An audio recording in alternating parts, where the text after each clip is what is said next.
Chapter 739. Sheng Xiao walked to the desk and gently picked up the box. He opened it and saw 3 neat rows of wooden bookmarks. Each bookmark was carved into various decorative patterns. Considering his identity, this little thing must have spent a lot of effort to restrain itself from carving flowers and trees. Instead, it carved these textured patterns. It was probably because most of the books in the study had their legs broken by him. That was why this little thing thought of making such a set. In his hand, it was as thin as a cicada's wing. But it was so thin. The possibility of it breaking was very high, wasn't it? Sheng Xiao thought about it and called Su Che. Come over early tomorrow. There's something I need you to take care of. The great Chief Sheng was going to preserve this thing and then seal it. At the very least, he had to be able to take out the things the little thing gave him until he died. Because of Mu Qiqi's gifts, Sheng Xiao spent a little more time in the study. He carefully took out each of them and studied them before putting them away. At first, he was very disdainful when old Master Sheng got his walking stick and couldn't let it go. But now, then, he returned to the bedroom as if nothing had happened. He saw that Mu Qiqi was already lying on the bed with her back facing him. Sheng Xiao lay down and forced Mu Qiqi to turn over. What? Mu Qiqi asked in annoyance. I received the gift, Sheng Xiao said calmly as he hugged her. Umph. Mu Qiqi snorted. If she had known that she would be kiss-swollen, she wouldn't have prepared any gift for him. Take revenge however you want. I won't fight back, Sheng Xiao promised in her ear. Really? Mu Qiqi looked up in disbelief. But when she thought about it, this person was obviously pleased by the gift. That was why he was so generous. I'll owe you for today. I'll settle the score with you later. But my lips really hurt tonight. They're burning. Sheng Xiao lowered his head and hooked her chin to take a look. It was true.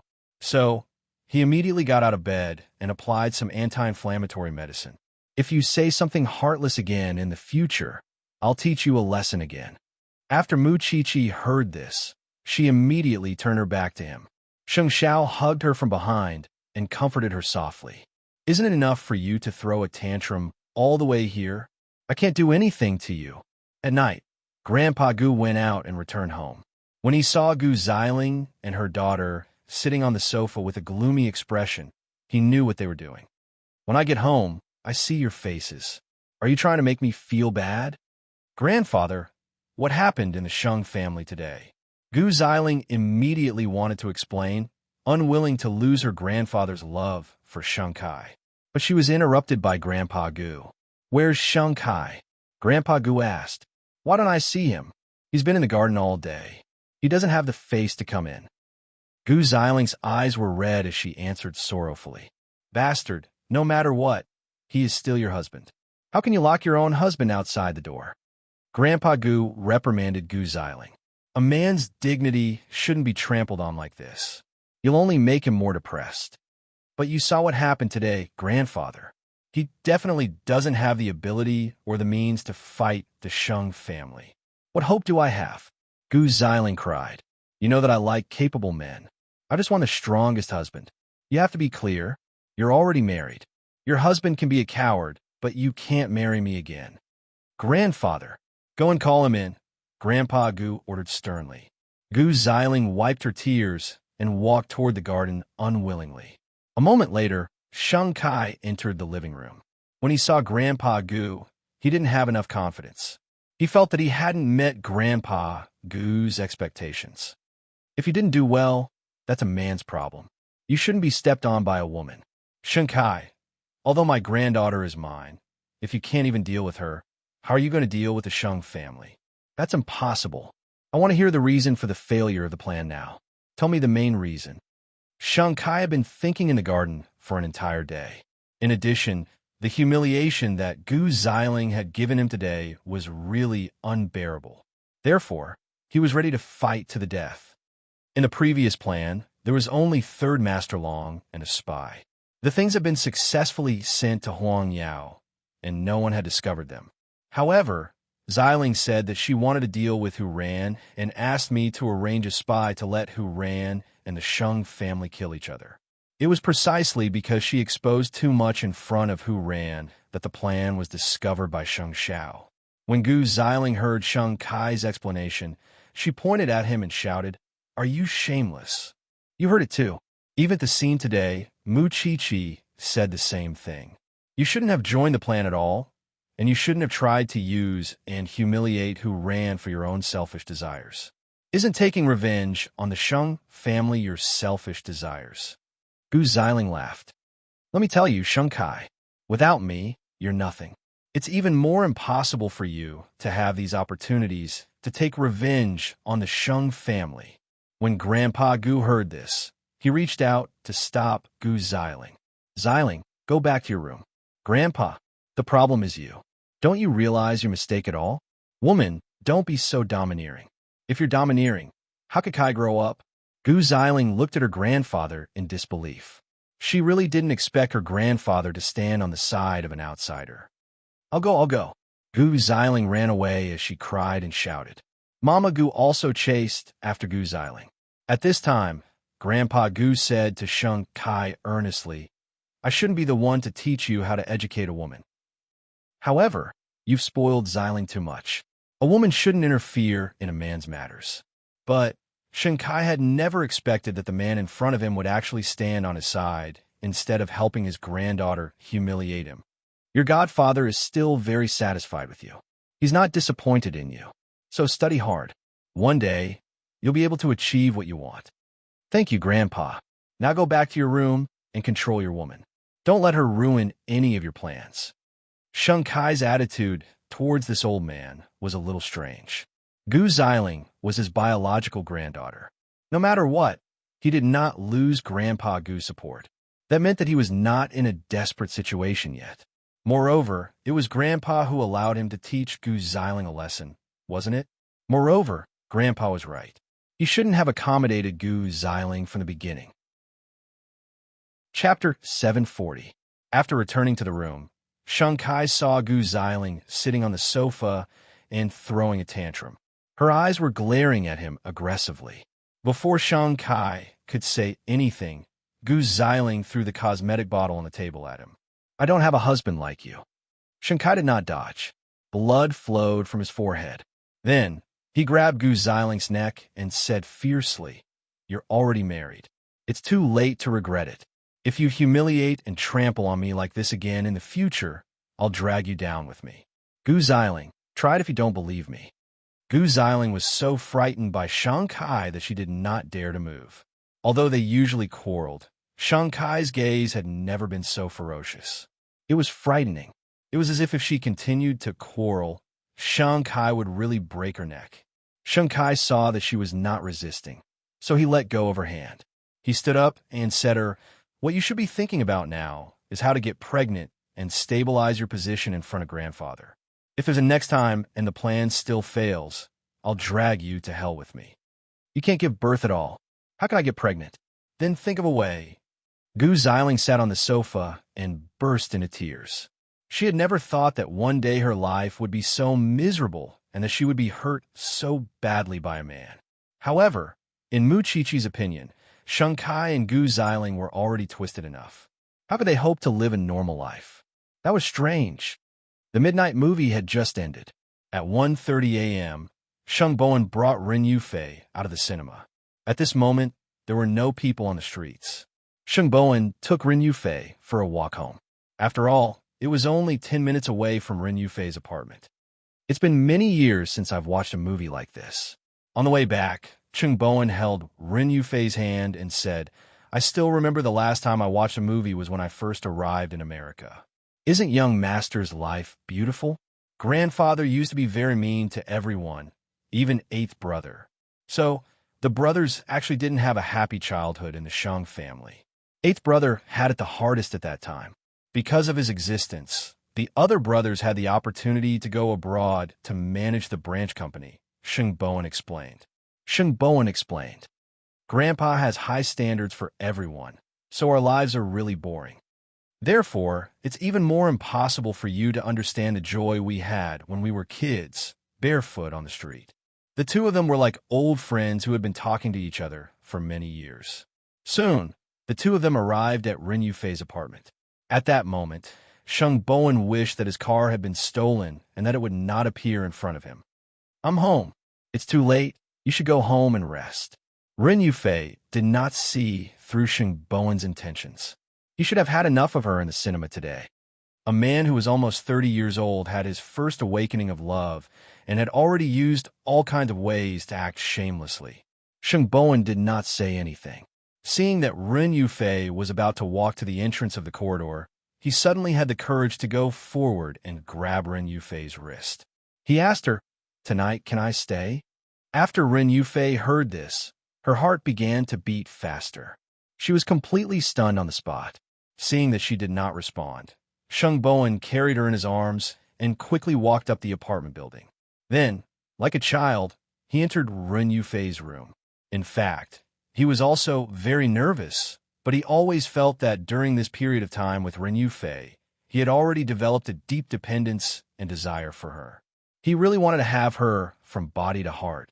After entering, the atmosphere was a little awkward because Ren Yufei did not know what would happen next. The bed in her room was small to begin with as she thought about it. Ren Yufei's face turned even redder. However, Sheng Bowen did not let her escape. He sat on Ren Yufei's small bed and said to her, "Yufei, come over here." Ren Yufei was a little hesitant, but she could not control her footsteps. When she got closer, Sheng Bowen directly pulled her onto his legs and kissed her like a storm. Ren Yufei was a little uncomfortable at first because he was using too much force. However, when she thought that this was the feeling in the depths of his heart, Ren Yufei no longer had any burdens and could not help but respond. The fiery entanglement turned into an intense tumble. Their consciousness gradually faded away, and all that was left was their infatuation for each other. After spring, they wore less clothes, so it was exceptionally convenient to take them off. When Ren Yufei regained consciousness, she saw Sheng Bowen's bronze-colored chest and abdominal muscles. She did not dare to go any further. Sheng Bowen grabbed her hand and placed it on his waist. He encouraged her. "Yufei, other than when I was young, you're the first woman who has been looked at like this by my mother without any restraints." Ren Yufei remembered that there seemed to be such a thing. This man and Hu Ran had been married for so long, but the two of them had not had sex. So, she was really his first woman. I want you now, but I also know that you still have concerns in your heart. If you say that you still have to think about it, then we'll stop. I'll continue to endure it, but if you're like me, eager to get each other, then don't talk so much." Ren Yufei turned her face away in embarrassment and said such a suggestive sentence. Sheng Bowen was overjoyed. He no longer had to control his feelings and desires. It was just that this was the first time for both of them, so the process was not so smooth. However, it was also the most primitive impulse that made the two of them even more inseparable and unable to control themselves. In the midst of their passion, Sheng Bowen did not forget to ask Ren Yufei, "Yufei, are you afraid of getting pregnant? If you don't want to have a child so early, then I will also stop." Sheng Bowen was almost 30 years old, and she was not young anymore. Moreover, she liked children very much, so she did not reject having a new life coming into this world at all. However, being pregnant before marriage, would it be a little unpleasant to hear about it? If you're worried about the status, then we'll go and register tomorrow. Don't you need to ask Grandpa? Grandpa asked me to marry you as soon as possible, Sheng Bowen whispered into Ren Yufei's ear. Ren Yufei trembled uncontrollably because that was her sensitive area. "Forget it. We'll have children when we're both prepared." After saying that, Sheng Bowen resisted the urge to continue and got up to go to the bathroom. Although Ren Yufei's body was empty, her heart was full. There was actually a man in this world who could stop in the process of love for a woman. Chapter 741. After thinking about it, Ren Yufei mustered up her courage and followed him into the bathroom. While man was taking a shower, she hugged him. "I don't regret it." "Huh?" Sheng Bowen's voice was hoarse and unbearable. The desire that he had just suppressed came out again. "We'll let nature take its course. If we get pregnant, we'll give birth. Even if you don't acknowledge him, I'll raise the child alone." After Sheng Bowen heard this, He turned around and held Ren Yufei's cheek seriously. He said, I won't allow you to have such thoughts. The child belongs to both of us. I won't let you suffer alone. I'll definitely work hard to give you the best life. Ren Yufei also looked at Sheng Bowen with a burning gaze. Their feelings were so strong, so what was there to restrain? So, the two of them kissed again, and it spread from the bathroom all the way to the bedroom. This time, Sheng Bowen did not stop. That night, the two of them tasted each other and went crazy for each other. By the time they stopped, the sky was already turning blue. Sheng Bowen curled up on Ren Yufei's small bed, not daring to move because Ren Yufei was lying in his arms. Seeing this woman so tired from being tormented by him, a strong sense of guilt rose in Sheng Bowen's heart. Therefore, he planned to immediately mention the matter of the two of them getting married when he got home. However, old Master Sheng was not stupid at all. His grandson had not been home for the whole night. Although he was old, he could still guess what was going on, especially when he saw Sheng Bowen's radiant and energetic face entering the Sheng family's living room. He was even more certain that this old virgin had finally confessed. Grandpa, you're going to get married, aren't you? Old Master Sheng sat in the living room and said very clearly, You didn't come back all night. Do you think your grandfather is as stupid as you? Old Master Sheng snorted. Since it's already like this, hurry up and register. Do you need me to teach you? Don't wait for Xiao Run to get pregnant before reporting to me. Otherwise, I'll really beat you to death. Grandpa, I never dared to think that I could find a woman I like, Sheng Bowen said with emotion. If you're touched, don't say it. After you're done, hurry back to work. Because speaking of this matter, Grandpa Sheng felt extremely guilty. If it wasn't for his stubbornness in the past, he wouldn't have nearly ruined his grandchildren's happiness. Luckily, he can make up for it now. By the way, you have to take care of little Ren's family. I understand. Sheng Bowen took his ID and called Ren Yufei. The president and special assistant of Huang Yao were absent from work today in order to complete their marriage. She slept until noon. When she woke up, Sheng Bowen was sitting in the living room. Hurry up and freshen up. After dinner, we'll go register. I've already talked to the Civil Affairs Bureau. Actually, I'm not that anxious, Ren Yufei said. You're not anxious, but I am. By the way, your parents should we no need. Ren Yufei only used 2 words to interrupt Sheng Bowen. Marriage itself is my own business. I just want to live a good life. Sheng Bowen nodded and quickly looked away from Ren Yufei because he was afraid that he wouldn't be able to control himself again. Men who had started their relationship were all like this. They couldn't be flirted with. Soon, the two of them went out together.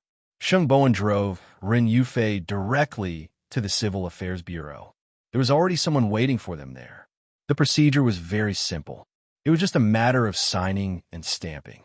A few minutes later, the wedding photos of the two of them came out. Then, they stamped and got their marriage certificate. From then on, their relationship as husband and wife was established. After getting the red booklet, Sheng Bowen held Ren Yufei's hand and said, Today's marriage registration. Everything is too hasty, but I will definitely give you a grand wedding. Trust me. There's no hurry. Ren Yufei smiled and said, Since I've already decided to marry you, I don't care about those ceremonies. But I care. I didn't marry you to make you sacrifice yourself for me. I understand. Ren Yufei tiptoed and kissed Sheng Bowen gently on the cheek. Sheng Bowen was satisfied and left with his men. In principle, I'm not afraid of anyone knowing about a registration. But if you feel that it's inconvenient, you can hide it from the company for now and wait for the right time to make it public. However, there's one thing. You have to move to the Sheng family. The apartment you're living in now is too small. I slept very poorly last night. After hearing this, Ren Yufei couldn't help but laugh. I'll listen to your arrangements. Don't worry. The people in the Sheng family are easy to get along with. I'll also find a time to arrange for you to meet my parents. Ren Yufei listened silently, enjoying this man's anxiety and nervousness with joy. She was married, and this man belonged to her. She had never dreamed that such a day would come. I really want to tell the world now. Mu Chi was the first in the world. Sheng Bowen didn't have many friends. The only people who could share such good news without any scruples were Sheng Xiao and his wife. From the phone, Mu Qiqi could hear Sheng Bowen's excitement because he could finally be with the person he liked. Third brother, although you're very happy now, I have a few words that I have to tell you because I think no one else will tell you this other than me. Go ahead. Sheng Bowen suddenly became nervous. Secretary Run has no power or influence. She comes from an ordinary family. She'll definitely feel inferior and insecure when she suddenly marries into a rich family. So, don't just be happy. You have to give her enough confidence and security. Cinderella has entered a rich family. The outside world will have a lot of opinions about her. Don't be careless. You have to care about her psychological state at all times. Finally, protect her. She's your wife now, the person you should protect the most. Don't talk about it.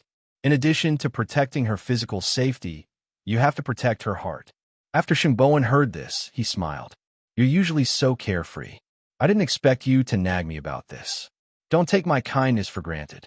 Don't think that you've truly completed your life's major event after marrying Secretary Ren. Your life has just begun, and the challenges have just begun. You're a married person after all. You have a lot of experience. Sheng Bowen couldn't help but tease Mu Qiqi. Don't worry. Even if you don't say it, there's still a model eighth brother there.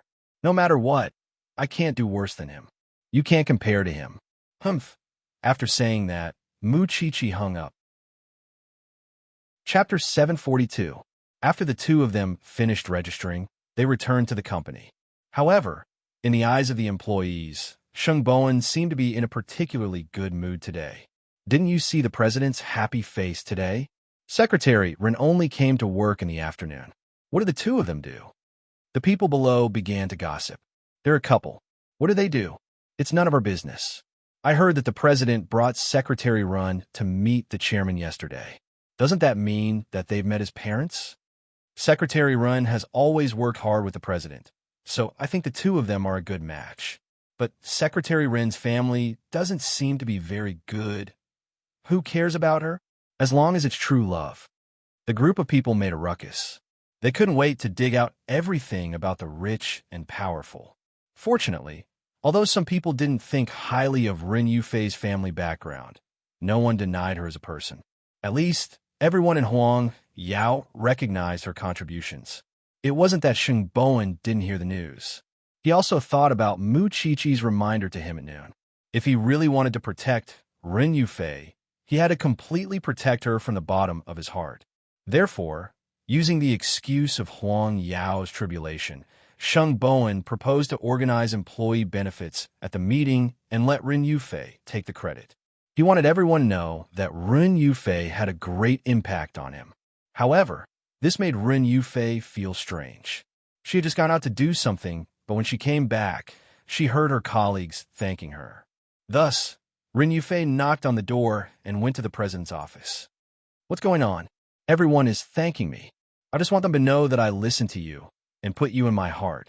After Sheng Bowen said that, he instructed Ren Yufei, get off work early today. I'll accompany you home to pack your things. You're moving to the Sheng family. Do you remember? Ren Yufei nodded. In the future, you have to discuss this kind of thing with me. Otherwise, I won't know anything and it'll be very awkward. Okay, Mrs. Sheng.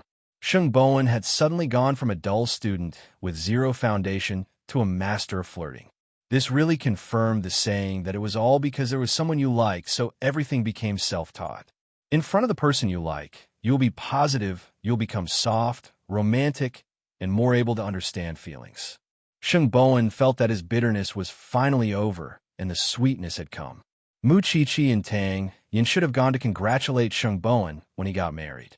However, the forensics lab was short of hands, and Mu Qiqi was called back as an assistant. Of course, for Mu Qiqi's safety, Tang Yin and Sheng Xiao only allowed her to go once. Tang Yin was in the process of handing over the batch of diacet morphine that appeared in Huang Yao to the Drug Enforcement Administration. Because he was not in this field now, he still had to leave the professional things to the professionals.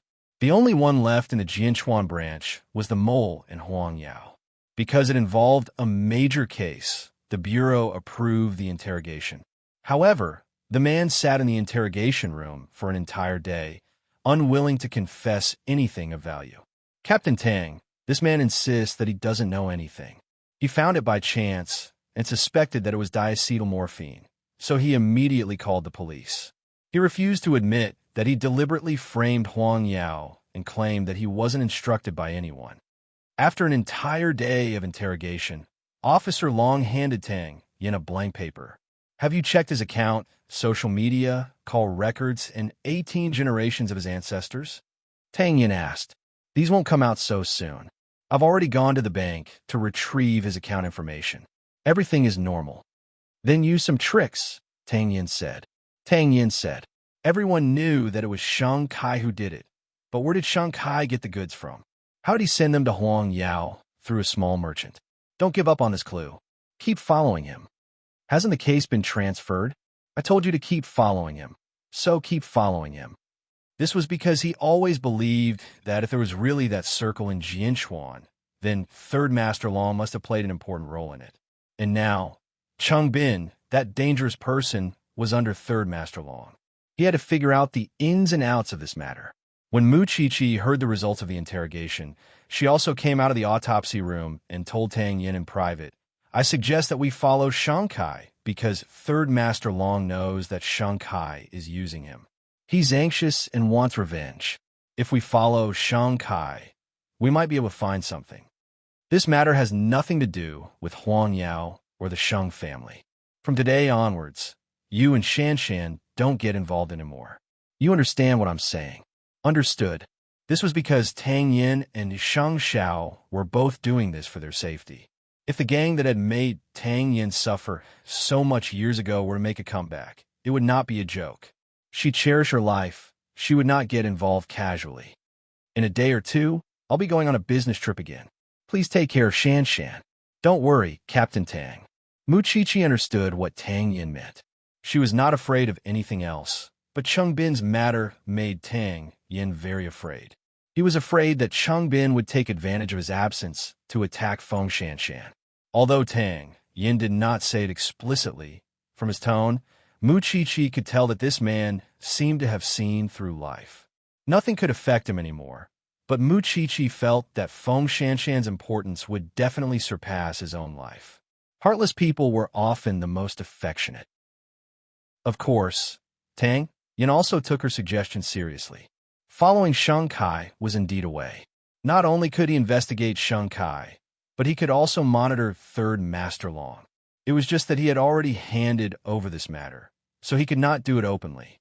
Or rather, he could directly tell this suggestion to the people in the narcotics department. But he himself also needed a reliable informant, because it concerned his and Feng Shanshan's lives, so he could not be careless. Actually, if it were not for this, Mu Chi really wanted to see how Third Master Long would cause trouble for Shang Kai. This was also worth looking forward to, wasn't it? Chi, what are you doing? Come and help me. The professor's back hurt. The other forensic doctors were out in the field, so he called Mu Chi over to help the professor. Shang Kai knew that he had to deal with the aftermath of these two matters. So, after dealing with Gu Xiling, he called his godfather and made an appointment for dinner. At this time, only his godfather could save his life. Chapter 743. Shang Kai's godfather's surname was Jin, and his name was Bo. Although he was his godfather in name, Shang Kai had only seen him a few times. It was not easy for his godfather to give him the honor of eating. Shang Kai was very attentive, but this godfather had a kind face and never put on airs. He was always kind and pleasant to Shang Kai. I know you don't like exaggerated things, so I brought you here. Kai, you have to remember that if you want to keep your position for a long time, you have to understand one thing. Keeping a low profile and being inconspicuous is the best protection. As Jin Bo drank his tea, he said to him earnestly, Tell me, what do you want me to help you with this time? Last time, the matter with the Sheng family failed. Now the police are investigating me, and Third Master Long also wants to deal with me. So, I came to seek protection from you, Godfather. Shang Kai poured tea for Jin Bo and said humbly, I can't hold my head up in front of my wife's family. I can't be a good person. I see. Jinbo was deep in thought. You don't have to worry about the police, but Third Master Long might make you suffer a little. Bring some gifts and personally apologize. We're all friends, right? There's no need to make a big fuss. Shun Kai understood what Jinbo meant and immediately thanked him. Thank you for your guidance, Godfather. You still have a lot to learn. There's no rush. Take your time. Shun Kai smiled apologetically and ate with the old man attentively. He guessed that his aptitude was very mediocre to Jinbo, but his godfather was willing to spend time and energy on teaching him. This meant that he might have other uses for Jinbo, but even he did not know this use. No matter what, he had to solve the current desperate situation first. As for your wife, a man has a career, so he can naturally conquer a woman. It's been like this since ancient times. Don't worry. Since you've acknowledged me as your godfather, I will definitely not mistreat you. Take out your shares in Huang Yao, and I'll teach you how to make other investments. Then I'll thank you, Godfather. After hearing Jinbo's words, Shun Kai felt at ease. Of course, he would also do as Jinbo said and personally visit Third Master Long to deal with the matter. He had messed up dealing with the Shung family. If he did not know how to deal with the aftermath, then he would really be useless. After eating with Jinbo, it was already around 11 o'clock at night when he returned home. Gu Xiling saw that he reeked of alcohol and questioned him. You still dare to go out to drink and fool around in your current state? Do you think that Grandpa will unconditionally indulge you? Shun Kai did not say anything. He dragged her out of the room and locked her outside the door. Gu Xiling was infuriated. She knocked on the door so hard that even Mama Gu and Grandpa Gu came over. What now? Grandpa Gu asked Gu Xiling. Grandpa, look at this scumbag. He locked me outside the door and didn't let me in. Not only did he go out to drink and fool around, but he also treated your grandson like this. Before Gu Xiling could cry out, Grandpa Gu slapped her in the face, leaving her dumbfounded. Can you stop looking for trouble every day? Can you act like a rich young lady? Do you know that your husband went out to see Godfather? You're so annoying every day. Even if you're not tired, I'm tired for you. Gu Xiling, if you don't want to live a good life, you can leave this house.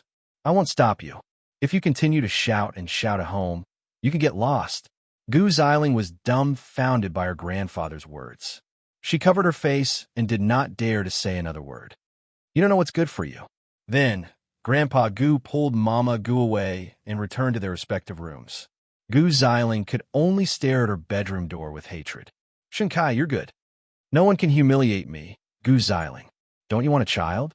Fine, I'll make you a cuckold, and you're even raising a child for someone else. Of course, Gu Xiling had always liked strong men the most. She was unwilling to get pregnant with any one of them. A strong man should be like this. In her heart, there was only Sheng Xiao, but Sheng Xiao would never have anything to do with her. Don't even dream about it. Mu Qiqi borrowed it from a forensics department for a day. Actually, this was not a complicated case. The deceased was a 23-year-old woman who had just graduated from an ordinary university. She worked in an accounting company from 9 to 5 every day and had a regular boyfriend. The cause of death was poison. Because she had just broken up with her boyfriend, she had been dead for more than 10 days. She died in her bed at home. In addition to the suicide note and the fact that there were no fingerprints in the room, this matter was naturally classified as a suicide. However, the professor had borrowed her, which meant that the professor still had doubts about this matter. Mu Qiqi and the professor carefully examined the body together. After that, Mu Qiqi and Officer Long went to the scene. There are so many of us. We've looked at the scene over and over again, but we didn't find anything suspicious. I don't believe that the branch office can't do without Xiao Qi. Senior Brother Long was a little unconvinced. It's not that the branch office can't do without me, but you guys are really too careless. Captain Tang isn't here, and the professor can't bear to see you guys like this. Mu Qiqi smiled and explained, It's almost 12 o'clock, and I'm still here with you guys. I haven't even complained, and you guys are complaining. Then did you find anything? Do you know why the professor called me over? Because he found out something from the deceased. The day before she committed suicide, she had gone to get her nails done. Did she want to die beautifully? If that's the case, why didn't she put on makeup before she took the poison? Mu Chi-Chi explained to Officer Long. Second, I found on the deceased's computer that she had searched for a travel guide to Saipan before she died. Third, as you said, she had a boyfriend, but when the forensic doctor came to investigate, he found that the room was clean. Even the deceased's fingerprints were almost erased. Don't you think it's strange? So, it's not that I have any special abilities, but that you guys are really careless. Mu Chi-Chi patted Senior Brother Long's shoulder helplessly. Senior Brother Long was stunned for a moment. He really couldn't find anything to refute. So, according to you and the professor, this matter isn't a suicide? The professor and I came to that conclusion after analyzing it. But after Captain Tang saw the scene, he called me over. Isn't he even scarier? You mean that Captain Tang also thinks that this case isn't simple? Mu Chi-Chi chuckled. It was probably because Tang Yan's experience in handling cases was already rich enough. Chapter 744. The reason why Tang Yan called Mu Chi-Chi over was naturally because he realized that things were not simple. As for how it was not simple and who was involved, these were the future direction of the Special Investigations Team. Otherwise, Tang Yan would have concluded this case a long time ago. Why would he go through so much trouble? Mu Chi-Chi left the deceased apartment and saw Sheng Zhao's car waiting downstairs. Mu Chi-Chi took off her smelly coat and drove to the door. She saw Sheng Zhao holding the documents in his hand. Among the documents was the set of bookmarks she had given him. However, this bookmark looked smoother than when she made it. Moreover, it was sealed with plastic. Is this the set of bookmarks I gave you? Sheng Zhao closed the documents and clipped the bookmarks.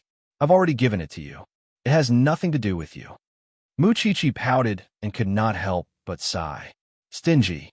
At most, I'll make another set for myself. Don't you dare. Sheng Zhao threw a clean towel on her head. There can only be one set of this. After hearing this, Mu Chi-Chi could not help but smile. She raised her head and deliberately acted cute. So precious.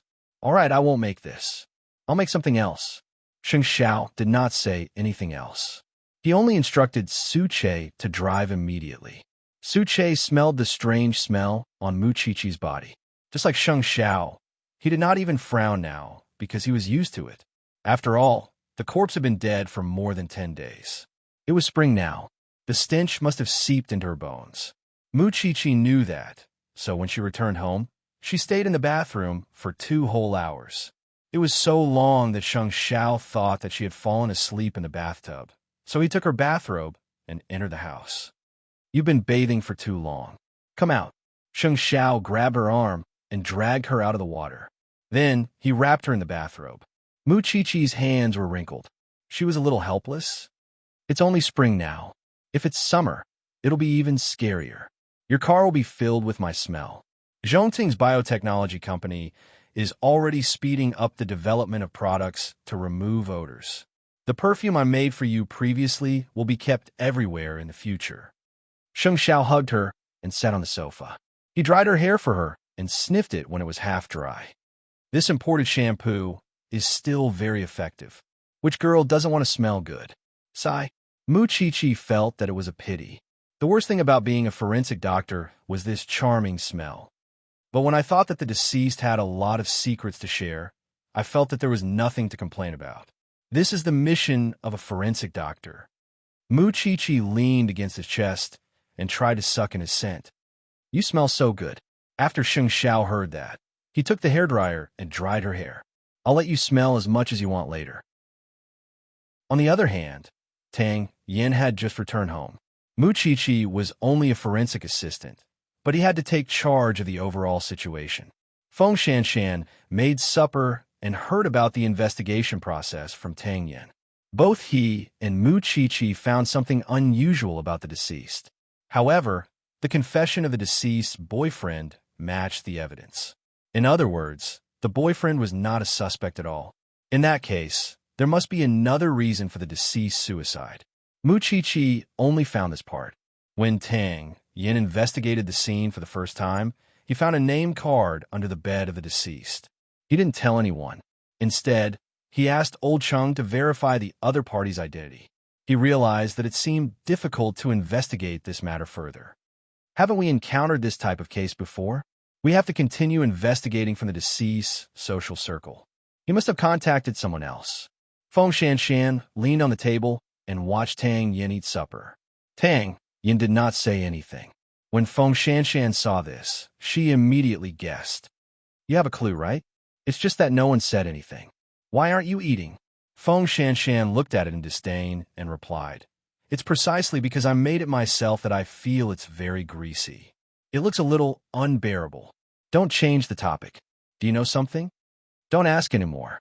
I'll ask the chief tomorrow. After Tang Yin said that, he stood up and cleaned up the dishes. Feng Shanshan took a deep breath and did not ask further. However, she felt an uncomfortable feeling in her stomach. In the future, she would make something light. After eating supper, it was already 1:30 in the morning. The two of them lay on the bed. Feng Shanshan was already in a daze and was about to fall asleep.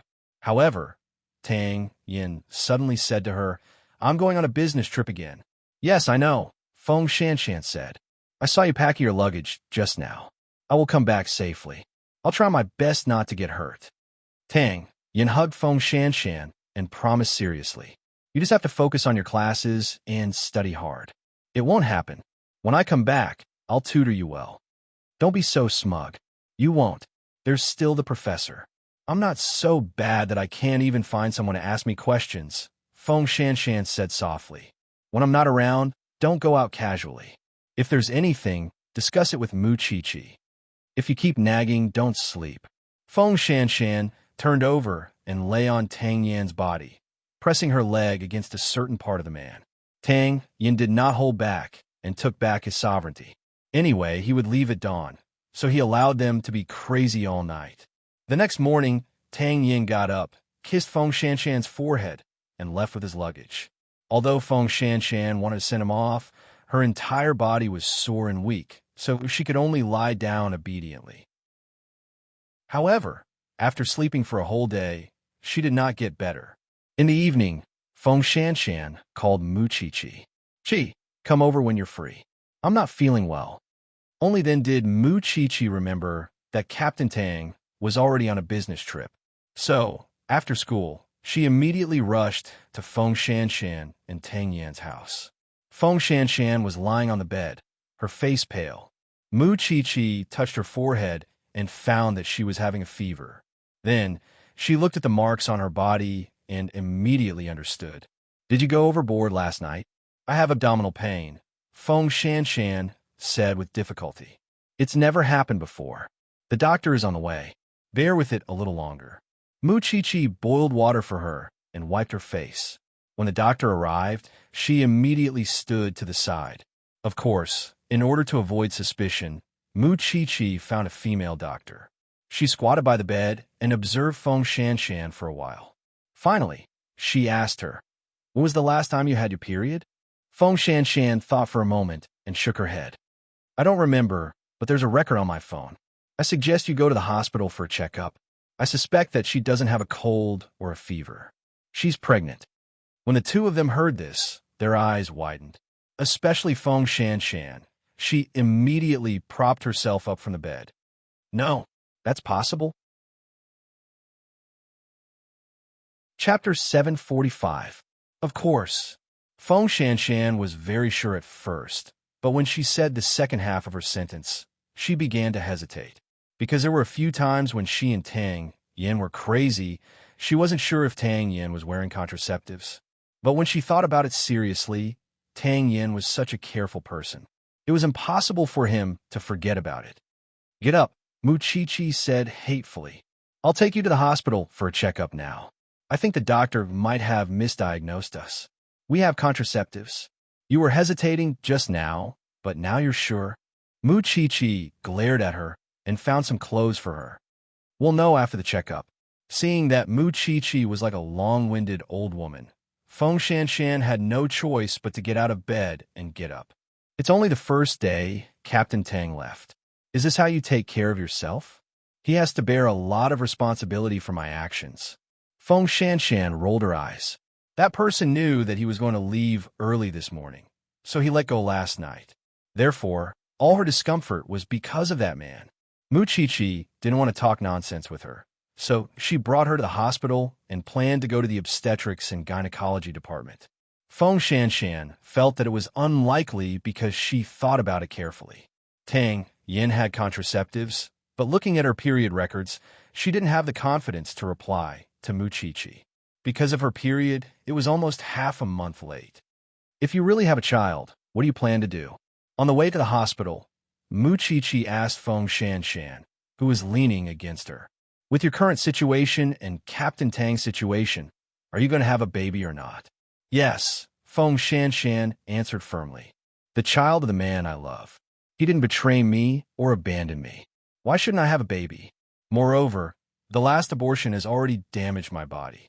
If I don't have a baby, I'm afraid that no baby will be willing to be reincarnated with me in the future. You're living a much crazier life than me now.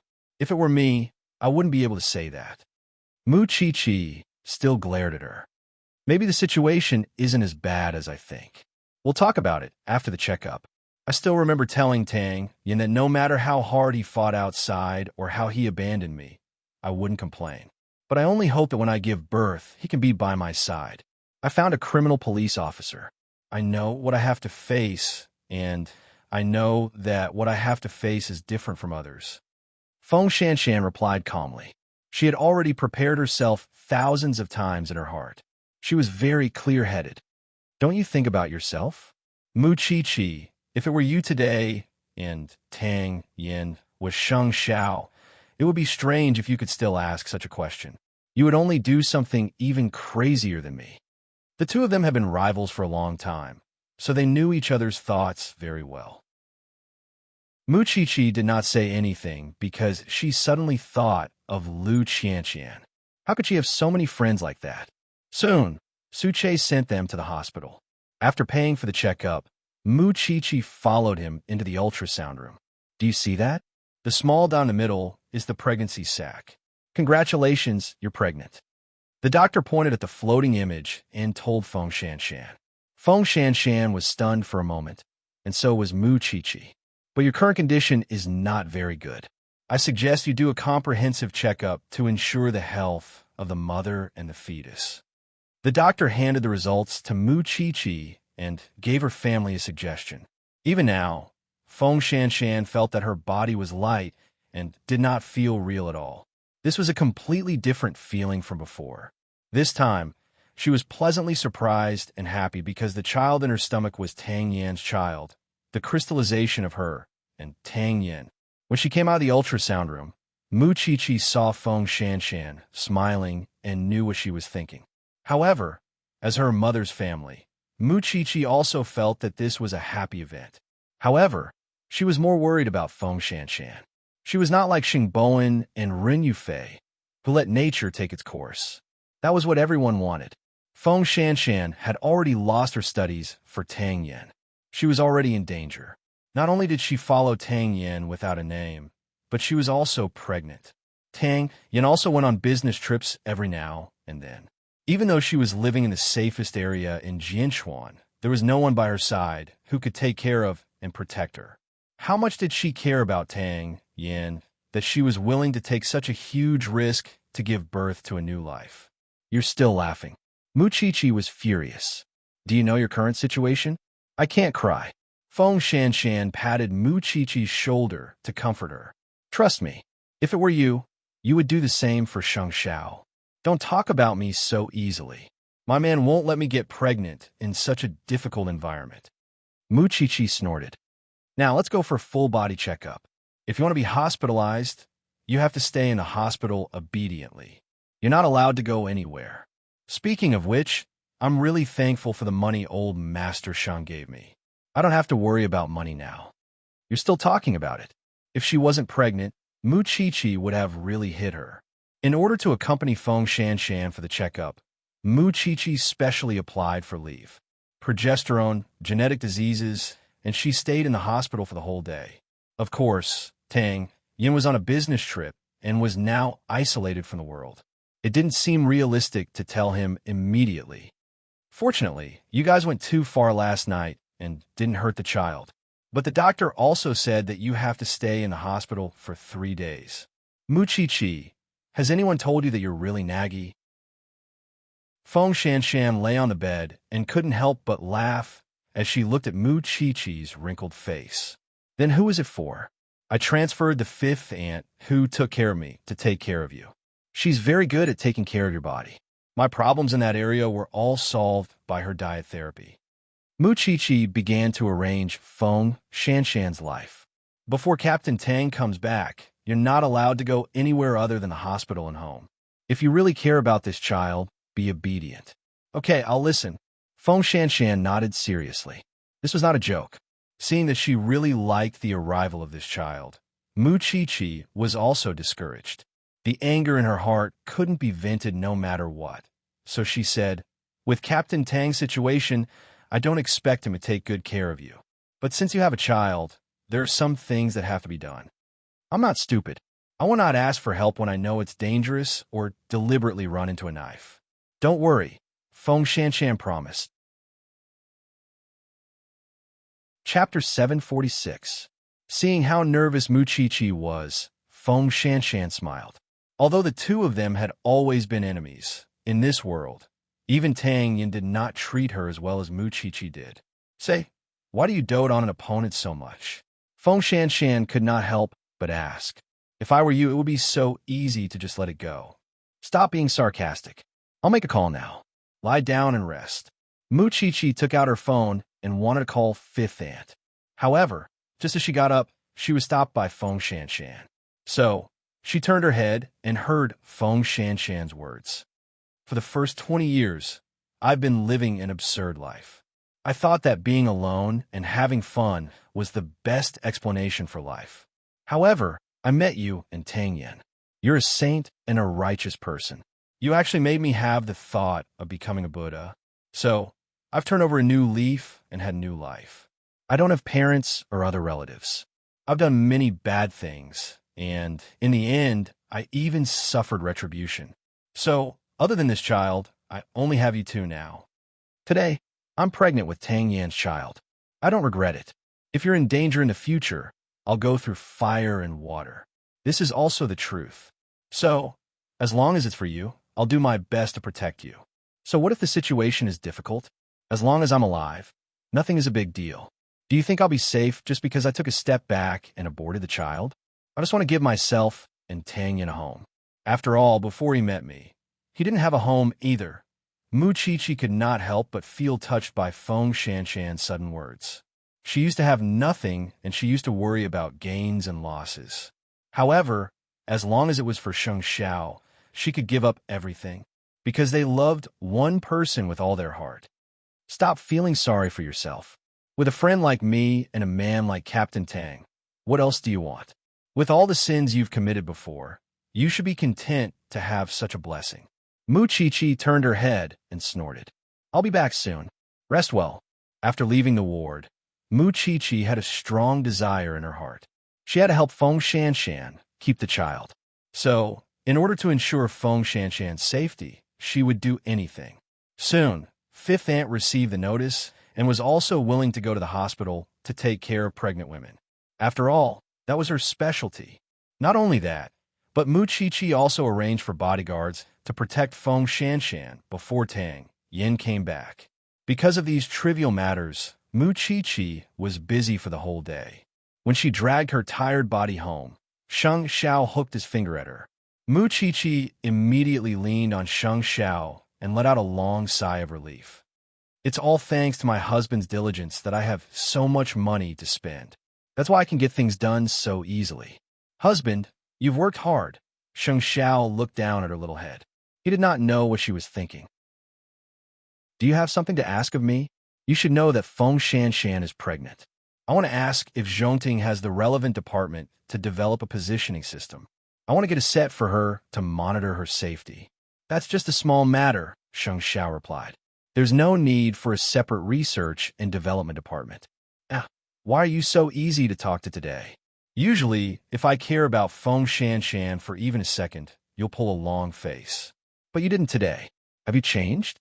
Sheng Xiao and Tang Yin had an agreement to help take care of each other's women. Therefore, he naturally had to spare no effort in protecting Feng Shanshan. Otherwise, how could Feng Shanshan give fifth aunt whenever she wanted and a bodyguard whenever she wanted? I'll let Suche handle this matter. Is there anything else? Not for the time being. Also, I'm very envious of her. Mu Qiqi leaned on Sheng Xiao and whispered the latter half of her sentence. I'm extremely envious that she can give birth to a child for the man she loves. Don't you know that giving birth is very painful? Sheng Xiao stroked her hair and asked. Of course I know, but I'm also envious. I don't know how long I have to wait before I can give birth to a baby for you. Mu Qiqi propped herself up and looked at Sheng Xiao regretfully. I can't let you be a father when you're almost 30, right? What did you say? Sheng Xiao immediately pinched Mu Qiqi's cheek and asked. I didn't mean to say that you're old. Sheng Xiao pinched her even harder when he heard that. Let go. I really want to give birth to a child for you. I want to see you be a father. There'll be plenty of chances in the future. There's plenty of time in the future. Sheng Xiao let go and let Mu Qiqi lie down again. We'll talk about this in the future. We'll talk about it in the future. Sheng Xiao looked at her indignant head and smiled helplessly. Giving birth to a child and giving birth to a new life required a lot of responsibility and energy. She could still enjoy her freedom and her own time now, but she still didn't know how to be content to a man. It was just a matter of sperm, but he had to torture his woman for so long. He felt afraid when he thought about it. Sheng Xiao, who clearly did not care about anyone and did not care about any danger, was very careful when it came to Mu Qiqi. In fact, his wish was very simple.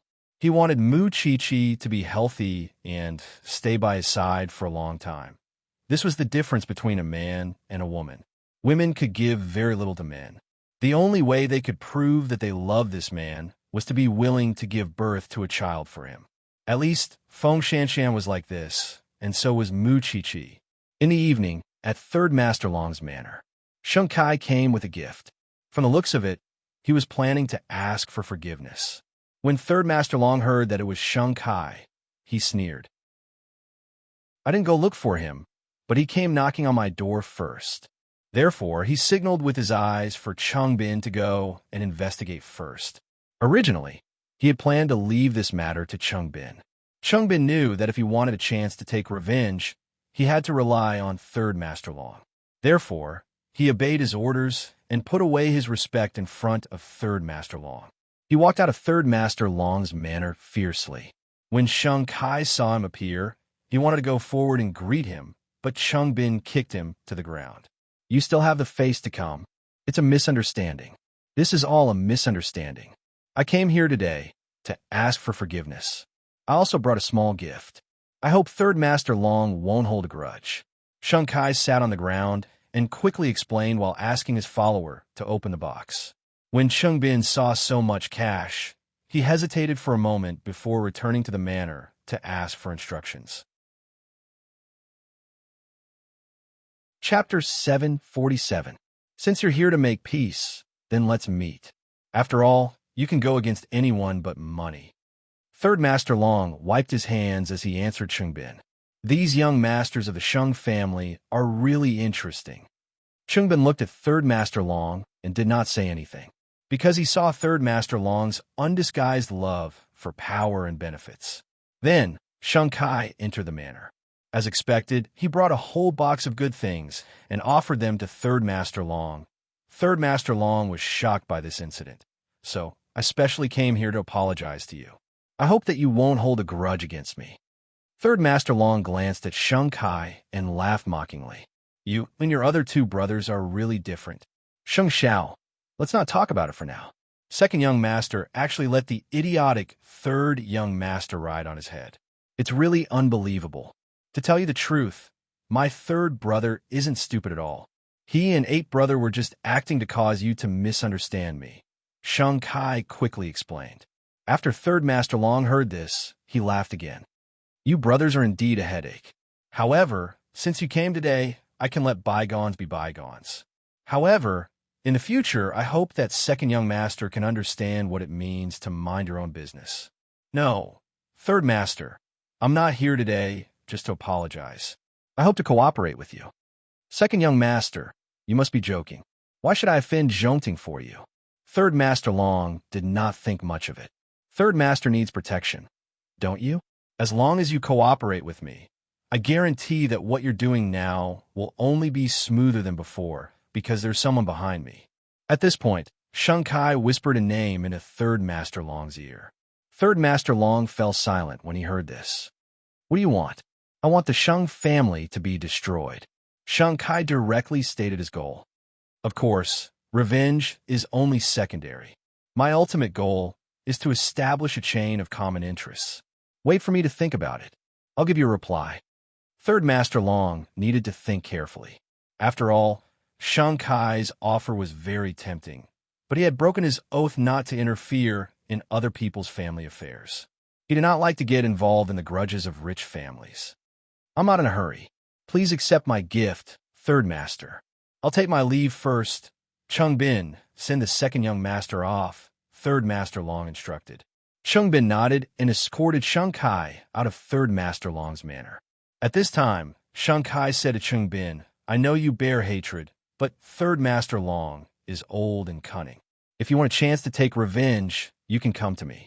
Young people will always have more common topics to talk about. What do you think? Chung Bin was stunned. It seemed that Sheng Kai had put in a lot of effort to come here. Moreover, he was right. Third Master Long kept avoiding the matter of avenging him. If he waited any longer, Tang Yin would be promoted again. This is my business card. Let's have a drink sometime. Sheng Kai left the things behind and turned to open the door of his car. Chung Bin looked at the business card and was indeed tempted. Sheng Kai was here to fish not only for Third Master Long, the white shark, but also for Chung Bin, the piranha. After all, he needed to quickly build his own faction and make the Sheng family see him in a different light. Late at night, at the Sheng family home. For the past few days, Sheng Bowen had been holding Ren Yufei's hand and entering the house. It was as if he was afraid that others would not know that he already had a new wife, and they were very loving. This was really disliked by old Master Sheng. Can you restrain yourself when you're home? There are other people at home. Grandpa, we're newlyweds. You have to understand me.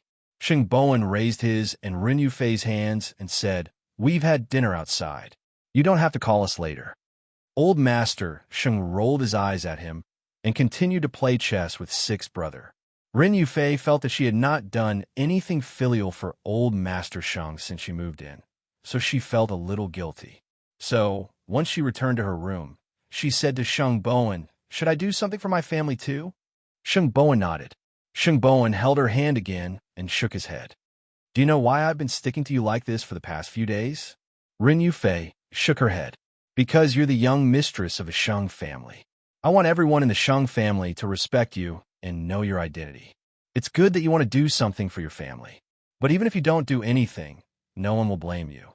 Ren Yufei thought that he was just sticky and full of lust. She did not expect him to have such considerations. He was afraid that she would be bullied as soon as she entered the Sheng family. I think everyone is fine. I'm also willing to integrate into this family. That's because you haven't seen Xiao Qi when she first came to the Sheng family.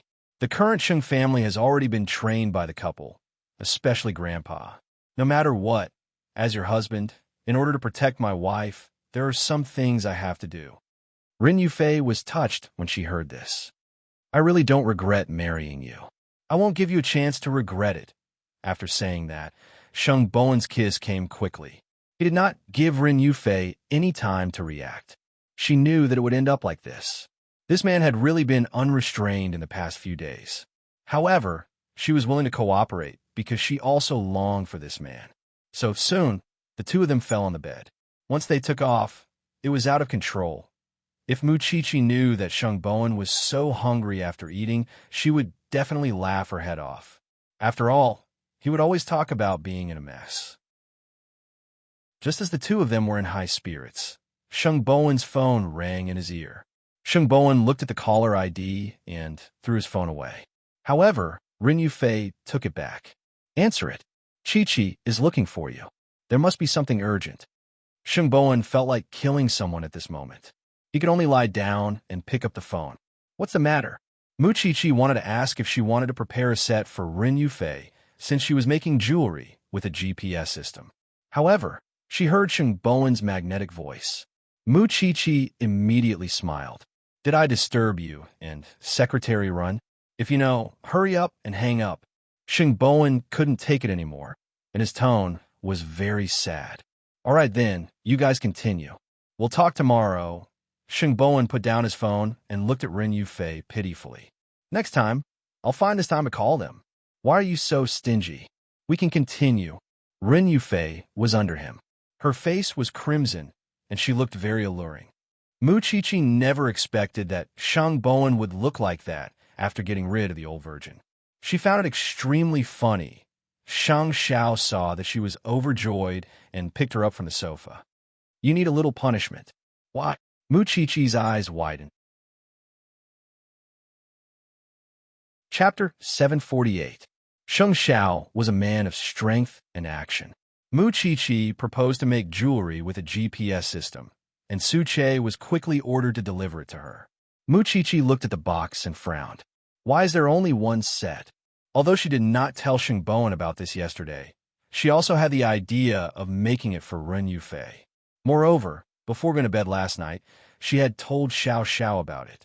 Feng Shanshan is in a hurry, so I'll give this set to you first. If every set is the same, it will easily arouse suspicion, so the other two sets are still being made, Su Che explained calmly. The engineering department has tried their best not to affect the human body too much, so Madam doesn't have to worry about safety. That's good. I'll send it to her at noon. Mu Chi replied with a smile. She did not notice that Su Che had mentioned that there were still two sets. A man like Sheng Xiao was so protective. How could his woman not have one when others had one? She was just satisfied with that man's thoughtfulness. Everything had been arranged properly, and he had considered many details for her. Mu Chi put away the gift for Feng Shanshan's child and then received a call from Sheng Bowen. It's already noon. Don't tell me you just woke up. Mu Chi teased.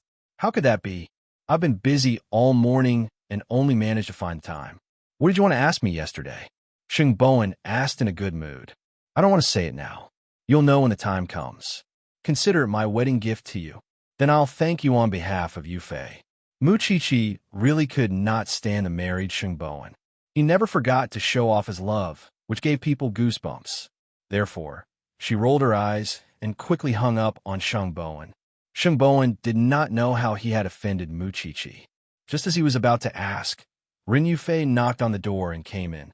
She said to him, President, there's a visitor. Sheng Bowen looked up and followed Ren Yufei's voice. He saw Papa Hu and Hu ran behind her. The two of them were here to thank him. After all, Sheng Bowen had saved the Hu family. I hope I didn't disturb third young master. Uncle, you're too polite. Sheng Bowen smiled and gestured with his eyes for Ren Yufei to prepare tea for the guests. Seeing the sweet interaction between the two of them, Hu Ran had mixed feelings. She couldn't tell whether she was envious or jealous, or perhaps she also felt gratified. I came here today because I wanted to bring Xiao Ran here to thank you before she left. After all, the Sheng family helped us at the critical moment. Moreover, the accounting of the shares has been completed. The lawyer will come and talk to you another day. Although you said that you don't need to do that, it's not my way of doing things. I don't want my benefactor to suffer losses. Xiao Ran, are you leaving? Sheng Bowen noticed the key point in Papa Hu's words. The Hu Corporation is entering the cosmetics industry. There's no one else in the family, so of course, she has to shoulder her own responsibility. Papa Hu smiled. In 2 days, she'll fly to France. Everything went well. Sheng Bowen reached out to Hu Ran. Hu Ran held it with a smile and nodded.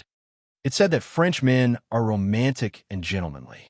I will definitely find a man who understands gentleness better than you. You're an unromantic blockhead. You really need a secretary to control you. Sheng Bowen chuckled and nodded in agreement. You will definitely meet your true happiness. Take care. You too. The two of them smiled and completely let go of the past, especially Hu Ran. After understanding her feelings for Sheng Bowen, she had expectations for true love. Seeing that Hu Ran could really let go, Sheng Bowen felt very relaxed and gratified. After the father and daughter left, he held Rin Yufei in his arms and placed her on his legs. Rin Yufei was a little confused. They left just like that? I didn't even get to drink tea. I'm just very emotional. Xiao Ran has finally figured it out. I also hope that she can be happy. Rin Yufei hugged Sheng Bowen's neck, and there was a smile in her eyes. She definitely will. In the future, it's finally a world that belongs to the two of us. I don't have to worry about you wavering in your determination to be with me because of these external factors. Rin Yufei's heart immediately warmed up. I'm already married. I won't regret it. After Sheng Bowen heard this, he pressed Rin Yufei on the sofa and kissed her passionately. Rin Yufei felt a headache coming on. This man didn't care about the occasion at all. If someone came in and saw them, the company would be lively again. However, it was precisely because of this that she could feel Sheng Bowen's incomparably passionate feelings for her. In the evening, there was a light drizzle. Mu Qiqi took the jewelry box to the hospital and found that Feng Shanshan was napping. When Fifth Aunt went to prepare dinner for Feng Shanshan, she whispered to Mu Qiqi, "Madam, Miss Feng doesn't seem to be in a good mood today." She secretly cried a few times. I asked her why, but she refused to tell me. When she wakes up, you can ask her properly. A pregnant person can't have too much emotional fluctuations. This is not good for the child. In the future, she will definitely regret it. Okay, Fifth Aunt, it's been hard on you. Mu Qiqi nodded. If only she was as obedient as you. Fifth Aunt sighed as she left with the food box. Mu Qiqi looked at Feng Shanshan's back as she lay on her side and thought that the only thing that could make Feng Shanshan's emotions fluctuate so much was Captain Tang. Pregnant women were sensitive to begin with. She didn't know if it was because she couldn't contact Tang Yin that Feng Shanshan was so fragile. Mu Qiqi waited for about half an hour before Feng Shanshan woke up.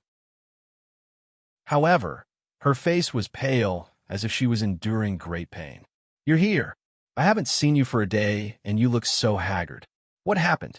Mu Qiqi helped her up and asked carefully. "The doctor told me that the child might not be able to be saved. I wanted to contact Tang Yin, but I couldn't. I thought I was very strong, but when something really happened, I could only cry secretly," Feng Shanshan explained. "The doctor said it's possible. No matter what, they will do their best. So, your worry is unnecessary." Mu Qiqi glared at her. "Captain Tang will be gone for about a week. It's only the second day now. How can you contact him? I understand how you feel now, but no matter how much you want to, you have to restrain yourself for the sake of the child. And you said you wouldn't let Captain Tang worry. Even ghosts would be afraid of you now." Feng Shanshan took a deep breath and looked at Mu Qiqi helplessly. Chapter 749. You have to know how much I envy you. Even if I want to have a child with Sheng Xiao now, he won't let me. After Mu Qiqi said that, she took out the jewelry box from her bag and handed it to Feng Shanshan. "What is it?" Feng Shanshan took it and opened it. Seeing that it was jewelry, she looked at Mu Qiqi in confusion. "Why did you give me this?" "There's a special device in this earring. There's a small locator. I was afraid that something would happen to you, so I asked Xiao to make this set. It won't affect you and the child. It's purely because I'm afraid of Cheng Bin's revenge." Feng Shanshan hugged the jewelry box, crying and laughing at the same time. Her emotions were very complicated. "Because you're also a woman, I definitely won't give up Tang Yin and marry you. Forget it. I still want my Xiao. Mu Qiqi looked at her disdainfully. "I remember that the professor is Captain Tang's uncle. Since you're pregnant and I have to go to school, should I inform them? At least, you can have more protection. The professor will be very happy. After I'm discharged, I'll tell them. It's too ostentatious to let them come to the hospital now," Feng Shanshan explained. "Actually, there's no need to worry. You're staying in the colorectal department now. They won't think that you're pregnant." Mu Qiqi smiled. Feng Shanshan took out the earrings from the jewelry box and put them on. On Mu Qiqi's side, she was also making the corresponding link. "Captain Tang isn't back, so only I can see this system. For the time being, no matter where you go, I'll keep an eye on you. My entire family's life is in your hands." The two of them chatted for a while, and Feng Shanshan's face became much rosier because she was gradually letting go of the burden in her heart. Fifth aunt came back with the food and heaved a sigh of relief when she saw this. My wife is a happy person, right? Wherever she goes, she can make people feel relaxed. You eat. I'll go talk to the doctor. Mu Chi-Chi got up from the bed. Feng Shanshan nodded. She did not resist Mu Chi-Chi's concern. Mu Chi-Chi went to the obstetrics and gynecology department and found Feng Shanshan's attending doctor. The doctor roughly told her about Feng Shanshan's situation. Today, our doctor gave Miss Feng a more comprehensive physical examination and found that there's a possibility that she has uterine fibroids. Because of her pregnancy, the fibroids may grow, so she needs to be checked regularly. In the future, she'll need her husband to take care of her. Will it affect the fetus? How should I put it? There's a certain impact, but the current situation isn't much. If we pay attention to all aspects, the child can be delivered smoothly. When the time comes, we can also remove the uterine fibroids. As a medical student, Mu Chi-Chi knew the severity of the situation. Feng Shanshan herself knew that what hurt her was probably what the doctor said about needing her husband to take care of her. It was difficult for them to see each other every day. How could they take care of her? No matter how much she helped Feng Shanshan, there were many things that she could not do. No matter how careful Fifth Aunt was, she was still an outsider. It was impossible for her to replace Tang Yan's position in Feng Shanshan's heart. Therefore, she still wanted to tell Professor Tang about this. After all, he was Tang Yan's most important family member in the world. This way, Feng Shanshan could also feel the warmth of a family. Then that's it. I hope the doctor can take care of me. Thank you. Mu Chi-Chi thanked the doctor. After saying that, Mu Chi-Chi left the doctor's office. However, when she left the obstetrics and gynecology department, she met an acquaintance at the counter. It was Gu Xiling. The two of them saw each other, but they each had their own thoughts. There was no need to greet each other, so Mu Chi-Chi left the obstetrics and gynecology department. Gu Xiling took advantage of Sheng Kai's absence to ask about the test tube. But why was Mu Chi-Chi here? Was she pregnant? Or did she have some gynecological disease? If that was the case, it would be good if she had cancer. Mu Chi-Chi did not want Gu Xiling to know about Feng Shanshan, so she did not go to the inpatient department to look for Feng Shanshan. She only called her. I saw Gu Xiling in the hospital just now. I don't want to be suspected and followed by her, so I won't come to look for you. Rest early and don't let your imagination run wild. Okay. Feng Shanshan nodded as she drank her soup. If you need anything, just tell Fifth Aunt. Also, I talked to the doctor just now. I think you should contact the professor now. They're Captain Tang's only family, and they will also be your family. What you need now is the warmth of a family. This is something I can't give you. I'll think about it myself. Mu Chi-Chi hummed an acknowledgement and hung up. She absolutely trusted Fifth Aunt, but taking care of her and taking care of Feng Shanshan were two different things. Feng Shanshan also hung up. She already understood what Mu Chi-Chi meant. Tang Yan was not around, so she had no spiritual sustenance. It was easy for her thoughts to run wild. If Tang Yan's family was by her side, she would feel very safe. But would the professor be happy? She was pregnant with Tang Yan's child. Feng Shanshan was very nervous, but after hesitating for 20 minutes, she still dialed Professor Tang's number. Shanshan, what's wrong?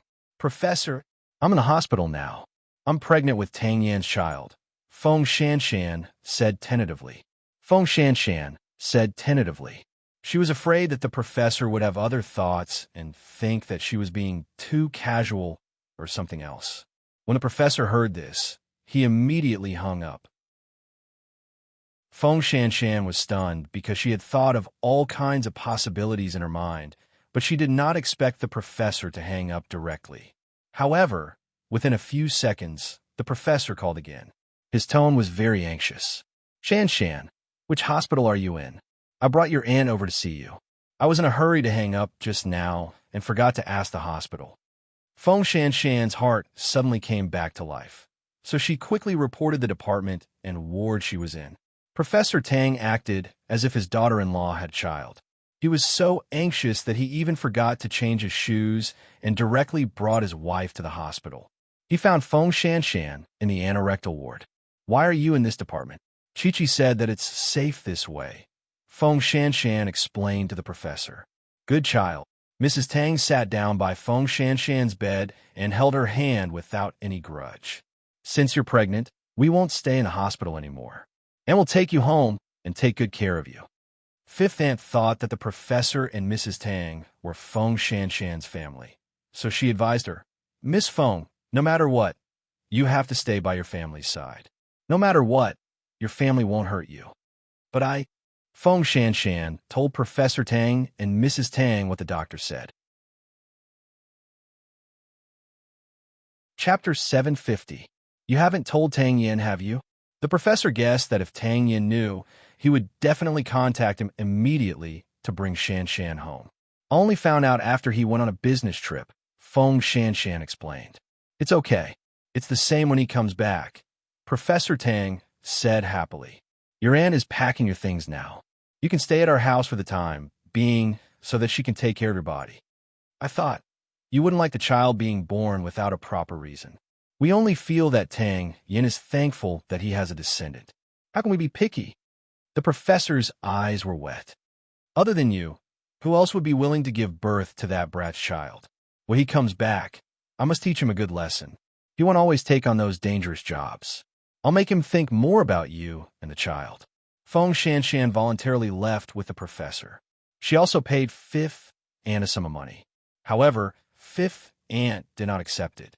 Madam has already paid me. Miss Feng, you don't have to pay me anymore. I'll feel bad if you do this. Feng Shanshan had not been honest with others for too long, so she only knew how to use money in such a vulgar way. Fortunately, she was not short of money. However, Fifth Aunt did not accept it, so she did not force her.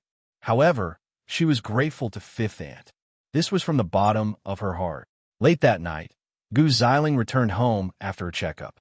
She sat at home in a daze because she still felt that Mu Chi-Chi was not sick, but more likely to be pregnant.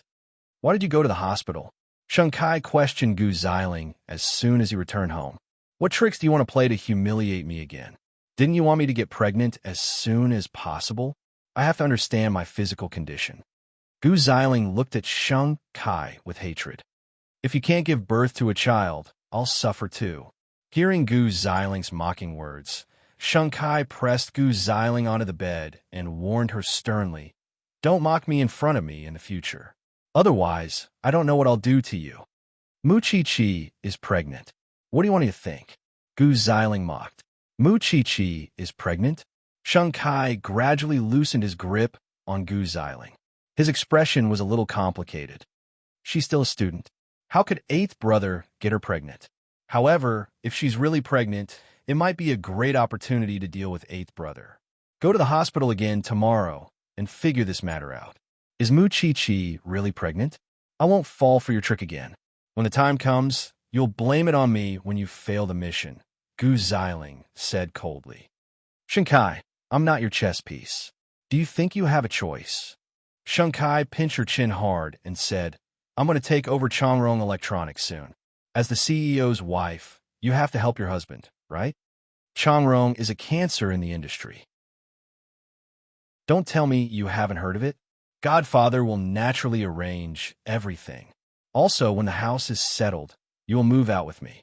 Gu Xiling, I'm not asking for your opinion now. I'm just informing you.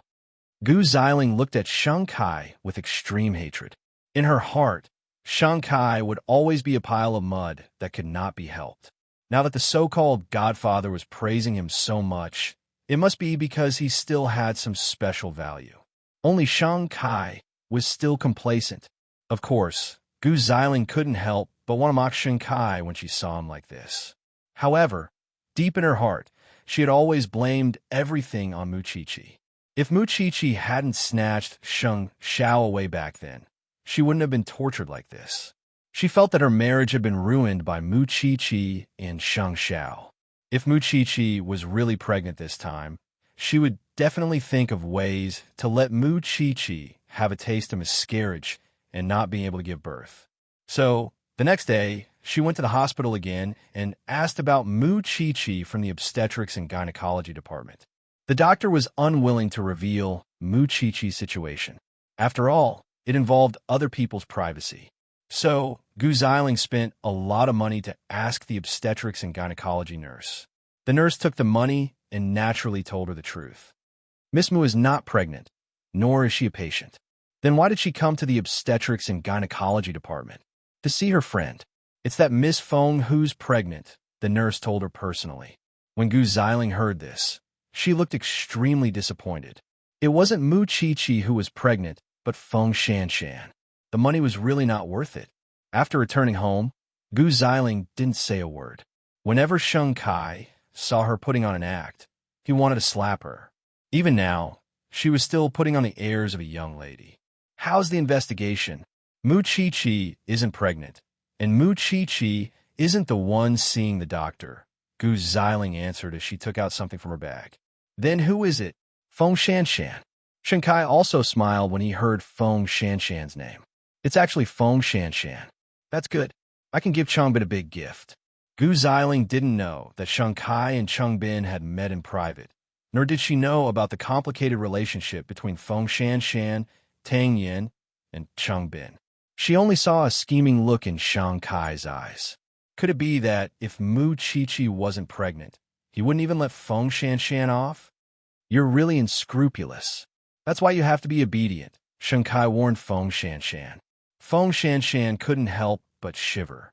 Mu Chi-Chi knew that Feng Shanshan had gone to Professor Tang's house, so she was naturally much more at ease.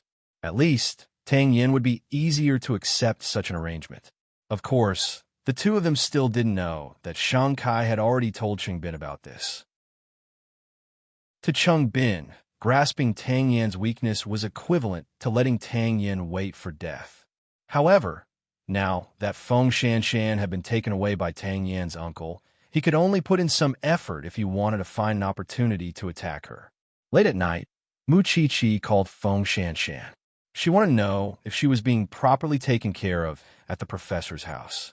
Feng Shanshan was staying in Tang Yan's room when he was young. She felt very safe, so she answered Mu Chi-Chi, "There's no better arrangement than this." Smelling Tang Yan's scent and looking at Tang Yan's things, it was as if Tang Yan was by her side. This made her feel that she could rest peacefully.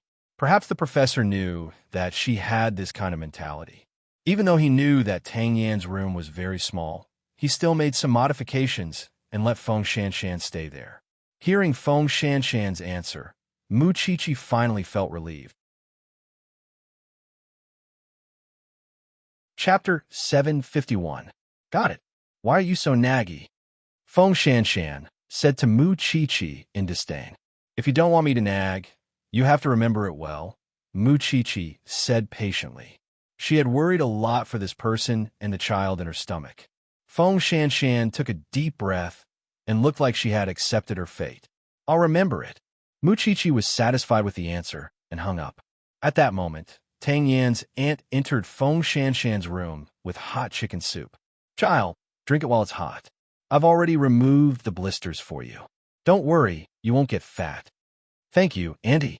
Feng Shanshan quickly sat up and took the porcelain bowl from her aunt. Tang Yin has a hard life. He lost his parents when he was young. For the first 30 years, he was like a walking corpse. He didn't know who he was living for. It wasn't easy for him to get a girlfriend, but none of them treated him sincerely. Shanshan, you're the only one who doesn't care about anything and is willing to understand that kid. You don't know how much our family is grateful to you. As she spoke, Tang Yan's aunt started to wipe her tears. One could imagine how much she had worried for Tang Yan all these years. When your child is born in the future, just do what you want to do. We'll help you take care of the child. Thank you, Auntie, Feng Shanshan said as she hugged the warm chicken soup. What are you thanking me for? You and the child aren't very stable yet, so I won't disturb you anymore. You should rest early. His uncle and I have been keeping this room for Tang Yan. Every time he comes over, he stays here, so I think you'll feel more at ease living here. Feng Shanshan nodded. Her words of gratitude were overflowing. However, before she went to bed, she still habitually dialed Tang Yan's number. Although his phone was still turned off, at this moment, her heart was no longer as flustered as before. Instead, there was a hint of warmth. The next day, Mu Chi was still sleeping on the bed. Sheng Xiao took the jewelry that he had just made and put it on her wrist. When Mu Chi opened her eyes, she tugged at the chain on her wrist in a daze. Then, she sat up and saw that the man was wearing a white shirt. So, she got off the bed barefooted and hugged his waist. "You're done so soon?" "The other set is in the study," Sheng Xiao replied calmly. "It's not very exquisite because it's functional. I like the industrial style." Mu Chi shook the bracelet on her wrist. It was a pure black bracelet made of titanium steel. There were several unique geometric patterns hanging on it, each of which contained a great deal of meaning. By the way, when I went to the hospital to visit Feng Shanshan last night, I bumped into Gu Xiling. So, I plan to go to the hospital again today to check if this woman has asked about anything. After all, she's very curious about everything about us. Mu Chi was now more cautious than before. At that, Sheng Xiao turned and pinched Mu Chi-Chi's chin. "You're spending more and more time on other people. I'm not happy. Stingy, but I haven't missed you at all." Mu Chi comforted the man. "When I went to the hospital yesterday, I bought you some medicine to prevent stomach pain. You didn't eat lunch yesterday and only drank coffee. Don't think that I don't know. The medicine is in your bag. I'll give it to Suche later. Did I install a GPS on your bracelet, or did you install a surveillance camera in my office?" Sheng Xiao asked Mu Chi teasingly. "The secretary is one of my people. You have to know that she will inform me of your every move through text messages." "What's wrong?" Sheng Xiao let go of Mu Chi-Chi's chin and was satisfied. "I'll get it myself. I don't need Suche to do it." Mu Chi knew that this trick would definitely work on him. Sheng Xiao put on his coat and went to the study. He pulled Mu Chi-Chi's bag and unzipped it. When he saw that there was really stomach medicine inside, he could not help but smile. He did not raise this little thing for nothing. She still knew how to dote on him. CEO Sheng was in a good mood. He was so happy throughout breakfast. It's not easy to have a weekend. When I come back from the hospital, I'll obediently go to Sanda class. Then, I'll accompany you for lunch. In the afternoon, I'll go to see Qianqian. I haven't contacted her for a long time. I don't know how she's doing. Got it. I'll ask Suche to book a place. CEO Sheng wanted to maintain his pride. Mama Sheng heard their conversation and roughly knew what Mu Chi was busy with recently. So, she suggested, "Xiao Qi, if you don't think it's safe, bring your friend to our house. I could take care of her too." "Mommy, there's no need. We'll all feel uncomfortable. I don't want you to be tired." Mu Chi quickly answered obediently. It really takes courage to be pregnant when you're still a student. No matter what, if you need anything, just tell me. Mu Chi knew that Mama Sheng was being kind, but both she and Feng Shanshan would feel uncomfortable. After breakfast, she went to the hospital as promised and asked Feng Shanshan's attending doctor. The attending doctor thought for a while and recalled Gu Xiling. "There was a Miss Gu who came to ask if you were pregnant. I didn't reveal it to her. You know, this is a patient's privacy. It's not convenient for me to reveal it. However, I don't know if she asked someone else," the doctor explained to her. According to Gu Xiling's personality, she would definitely ask someone else. Moreover, she had no way of knowing if she had already found out. She had clearly failed so many times, but she still did not know how to stop. She always held onto the grudge from the past and refused to let go. Mu Chi was very helpless, because she knew that Gu Xiling had always felt that she was the one who snatched Sheng Xiao away. She was the one who snatched away the strongest man in Jianchuan. That was why Gu Xiling refused to let go of any opportunity to deal with them. However, if she found out that Feng Shanshan was pregnant, would there be serious consequences? She did not know what was going on with Shang Kai and Third Master Long, so she did not go back to the branch office to ask. With a trace of worry, Mu Chi went to the mixed martial arts school. Even if she was anxious now, it would be useless. However, during lunch, she frequently fell into a daze, which made Sheng Xiao quite dissatisfied. "I just taught you a lesson this morning, and now you're being disobedient again. Xiao, what harm would it do if Sheng Kai finds out that Feng Shanshan is pregnant?" After Sheng Xiao heard this, he put down his knife and fork and stared at Mu Chi. After a while, he replied. According to the latest news, Shang Kai and Third Master Long should have buried the hatchet. If I were Shang Kai, I would still form an alliance with Third Master Long. Chapter 752. Mu Qiqi had to inform Feng Shanshan of her worries over the phone, but Feng Shanshan laughed it off. I don't go out now, and I'm living in the military compound. Even if Chungbin wants to make a move on me, he has to find an opportunity. Feng Shanshan looked down at her abdomen and comforted Mu Qiqi. Besides, you can locate me no matter where I go. What's there to be afraid of? No, I won't be at ease until Captain Tang returns. The bodyguards will report to the professor's house tonight. Mu Qiqi insisted on being watertight. Even if you don't need it, the professor and his wife will. It's hard to guarantee that Chungbin won't find an opportunity to make a move on you and won't shift his target to someone else. Okay, I'll listen to you. Therefore, that night, the two young bodyguards reported to the professor's downstairs on time. When Professor Tang saw this and heard Feng Shanshan's explanation, he smiled in relief. Xiao Qi is really loyal. It's your blessing to have a friend like her. I'm just afraid of causing you inconvenience. We all know about Chungbin's matter. There's nothing wrong with Xiao Qi being so cautious. Besides, she's not guarding at home, so there's nothing inconvenient about it. Professor Tang comforted Feng Shanshan. When Tang Yin comes back, ask him to quickly settle Chungbin's matter. Otherwise, we won't be able to rest assured if he threatens you all day. He also wants to settle it. However, Chungbin did not make a move and did not make any mistakes. As a police officer, he could not abuse law enforcement. Everything could only be decided after Tang Yin returned. Chungbin's men observed Professor Tang for an entire day. Not to mention making a move, they could not even see Feng Shanshan. In addition, Mu Qiqi had hired bodyguards. It was almost impossible for Chungbin to do anything before Tang Yin returned. Third Master Long noticed that Chungbin had been absent-minded the whole day, so he asked him, now that Tang Yin is a criminal police officer, he's surrounded by elite backbones at all times. His physical fitness and mind are also strong.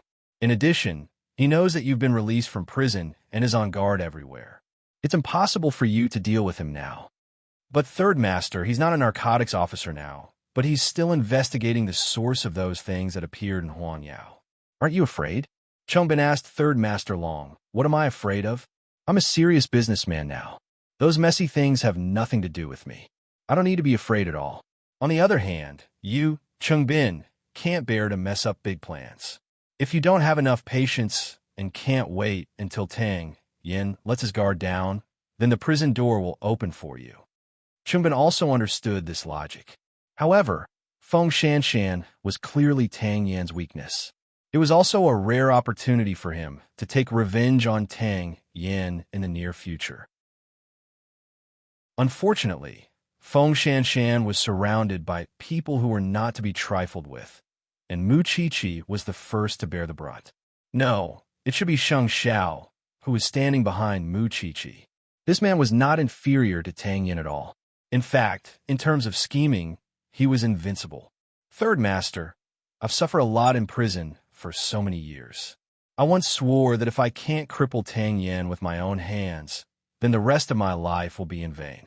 I'm not afraid to tell you that Tang Yan's woman is pregnant. I've been observing her for a few days. Tang Yin isn't in Jianchuan, so I plan to use his woman to attack him. You don't want someone to stand behind you with a knife all the time, do you? So, no matter what, I won't give up this opportunity. I also hope that you can fulfill my wish. Of course, if you don't want to get involved, it's fine. I just hope that you won't stand in the way. When Third Master Long recruited Chungbin, he knew that this person was not easy to control. He was a ticking time bomb. After Third Master Long heard this, he did not say anything. He only sighed faintly. If you fail, contact Uncle Chong. He can help you deal with the aftermath. Thank you, Third Master. After Chungbin finished speaking, he cupped his fists and bowed. This was considered giving Third Master enough face and respect, but he would still do it. It didn't matter if Feng Shanshan hid and did not come out, but wasn't she pregnant? She had to go for a prenatal checkup, right? He did not believe that he could not seize the slightest chance. But how could Mu Qiqi not understand what he understood? Feng Shanshan would definitely not choose the same hospital for her prenatal checkup. At most, it would be a little more troublesome. At night, Mu Chichi followed her usual practice of talking to Feng Shanshan. She was stricter than an old maid. In 2 days, you'll be going for a prenatal checkup. I'll have to send more people. Am I pregnant with a national treasure? Feng Shanshan could not help but laugh. You're still laughing? It's my fault. If I hadn't gone to the doctor at that time, I might not have met Gu Xiling. Mu Chichi silently blamed herself for this matter. What's there to blame? If it weren't for you, I might have been tied up by Cheng Bin by now. Feng Shanshan rolled her eyes. Just rest well for 2 days. I promise you, I'll be at home and won't go anywhere. Mu Chichi was satisfied and hung up the phone. Behind her, Sheng Xiao entered the door. His upper body was naked, and there were still sparkling water droplets hanging on it. When Mu Chichi saw this, her body began to heat up. They had clearly been together for several years, but she was still tempted by him. How useless. Tomorrow, Sheng Kai will announce that he will be joining Changrong as the CEO, Sheng Xiao told Mu Chichi as he wiped his hair.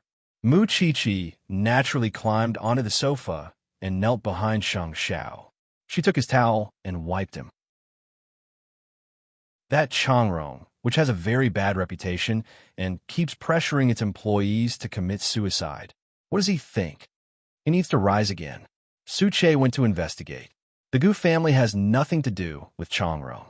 This proves that there's someone behind him. What exactly is he doing this for? To catch up to you? Then it's impossible for him to do so in this lifetime. Mu Chichi said confidently. Mu Chichi said confidently. If you just want to suppress Huang Yao, it'll be difficult. After all, third brother may look like a bronze, but he's a fool with a fool's luck. He's surrounded by kings. Now, other than unwillingness, the only thing that can support him is hatred. If he loses these goals, his life will lose half of its meaning. Sheng Xiao combed his hair, hugged Mu Chichi's lazy waist, and put her in his arms. Mu Chichi leaned into Sheng Xiao's arms and blinked at him. I still have to go out later. Huh. Chapter 753. Sheng Xiao did not say anything. He simply got up and sat down on the bed. You really have a lot of people to worry about, he said slowly. Mu Chichi felt sour at those words. She took off her clothes, jumped onto the bed, and hugged Sheng Xiao. Sheng Xiao was stunned. He looked down at the woman on top of him. Aren't you going out? I'm not going out. I'm suddenly sleepy. Sheng Xiao pushed her hand away and snorted coldly. Lu Qianqian is waiting. She's so busy now. She wouldn't have time to wait for a little forensic doctor like me. I sent her a message, and she said she'll see you another day. Mu Chichi explained with her eyes half closed. Sheng Xiao was still unmoved. Aren't you going to care about her relationship with Lin Muan? Mu Chichi knew that he was still jealous. She did not say anything and simply crawled under the blanket. Sheng Xiao suddenly took a deep breath. He lifted the blanket and grabbed the naughty little thing. Are you asking for a beating? Mu Chichi loved listening to Sheng Xiao's angry and lustful voice the most. It made her whole body go numb and her brain feel so comfortable that it was completely out of control. You're ignoring me. Why do you care? Mu Chichi said vaguely. Sheng Xiao grabbed her arm and pulled her to him. Who asked you to do that? Where did you learn it? I just want you to be happy. Mu Chichi blushed. She was a little shy at first, but soon regained her bashful look. You're my man. I love every part of your body. What's wrong? Sheng Xiao scrunched up his face. I don't need you to please me. But don't you want to? What Sheng Xiao could not stand the most was Mu Chichi's expression right now. She was asking so seriously and her eyes were misty, making it impossible for him to refuse her. So, he turned around and regained his sovereignty. I won't be able to handle it if you go and look at something weird again, little one. Even if I look at something weird, it's only for you. With those words, a night of entanglement was inevitable. It was as if Sheng Xiao could never have enough of this little one. They were already an old couple, but he was still so hungry. Of course, this thing still had some eyesight. It could see through his anger at a glance, and it also knew to come and coax him at the first instance. After verifying it in many ways, it was indeed not in vain. As for Lu Qianqian, she was going to talk about a collaboration that day. So, she rejected Mu Qiqi. It was fair for each of them. Although she and Xiao Qi had not seen each other for a long time, they were like old friends and did not feel distant at all. She understood Mu Qiqi. She did not go out last night because she was held back by someone and could not move. Well, she was used to Mu Qiqi prioritizing her lover over her friends. This was the 5th day since Tang Yen left. Logically speaking, he should be returning within these 2 days. Feng Shanshan wanted to wait for him to come back before going for a prenatal checkup. However, if he didn't come back, what would happen if the baby in her stomach was delayed? Therefore, after much consideration, she discussed with the professor and decided to go to the hospital first to ensure the safety of the mother and child. In the morning, when she was going to the hospital, Feng Shanshan called Mu Qiqi. She also applied for leave and sent more bodyguards to protect Feng Shanshan. When Changbin saw this, he knew that his plan could not be carried out again. It was all because of Mu Qiqi's tricks. Who was this to her? Why did she have to protect her so well? Changbin felt indignant just thinking about it. However, in the blink of an eye, Mu Qiqi had sent all the bodyguards to Feng Shanshan. In other words, the old couple at home were alone. It was not that he did not have a chance, so he changed his route.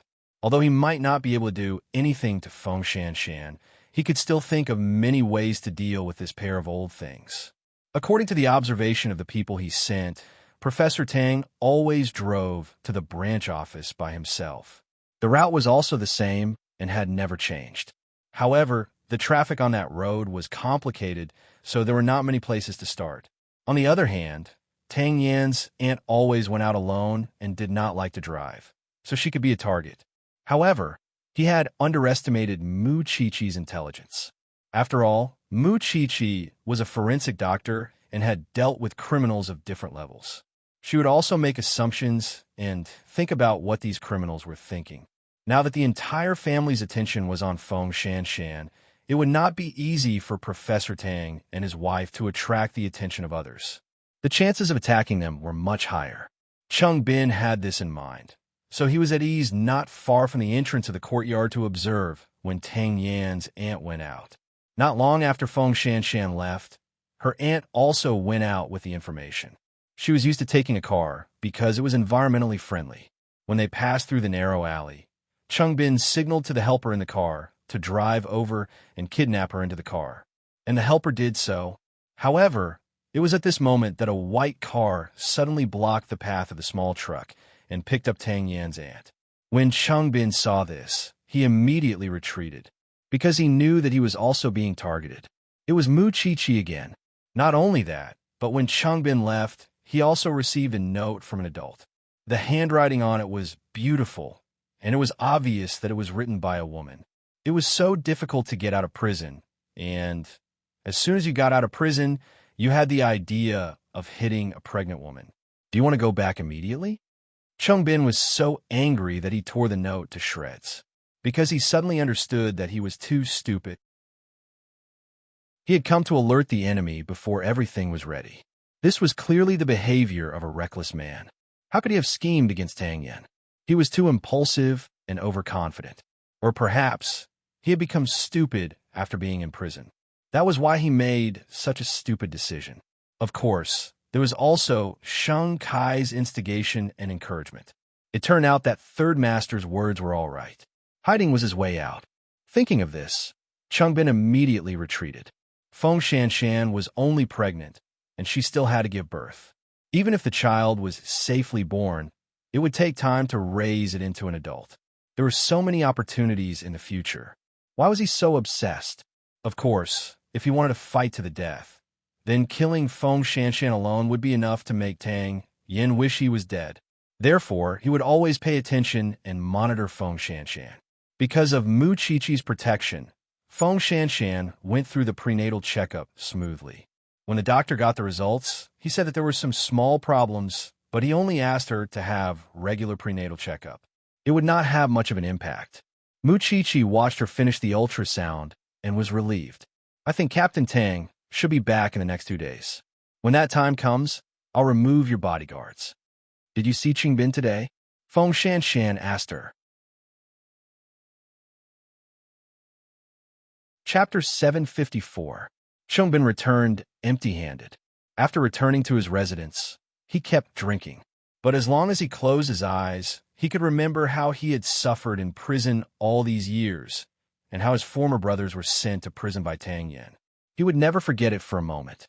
At that moment, the television news was broadcasting the news of Sheng Kai's inauguration as Changrong's chairman. Qingbin put down the bottle and went to Third Master Long's manor. Third Master, I'm sorry.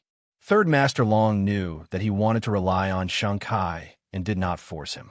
A good bird chooses a tree to nest in. I won't blame you. You can go. Why did Qingbin choose Sheng Kai? It was because Sheng Kai had a deep grudge against the Sheng family, which was why he was closer to his destination. Third Master Long only wanted to protect himself, so even if Sheng Kai was an idiot, he was willing to follow him. In the afternoon, the news of Sheng Kai's inauguration was still rolling. The secretary received Sheng Zhao's order and entered the office to wait for instructions. Prepare a gift and send it to Changrong.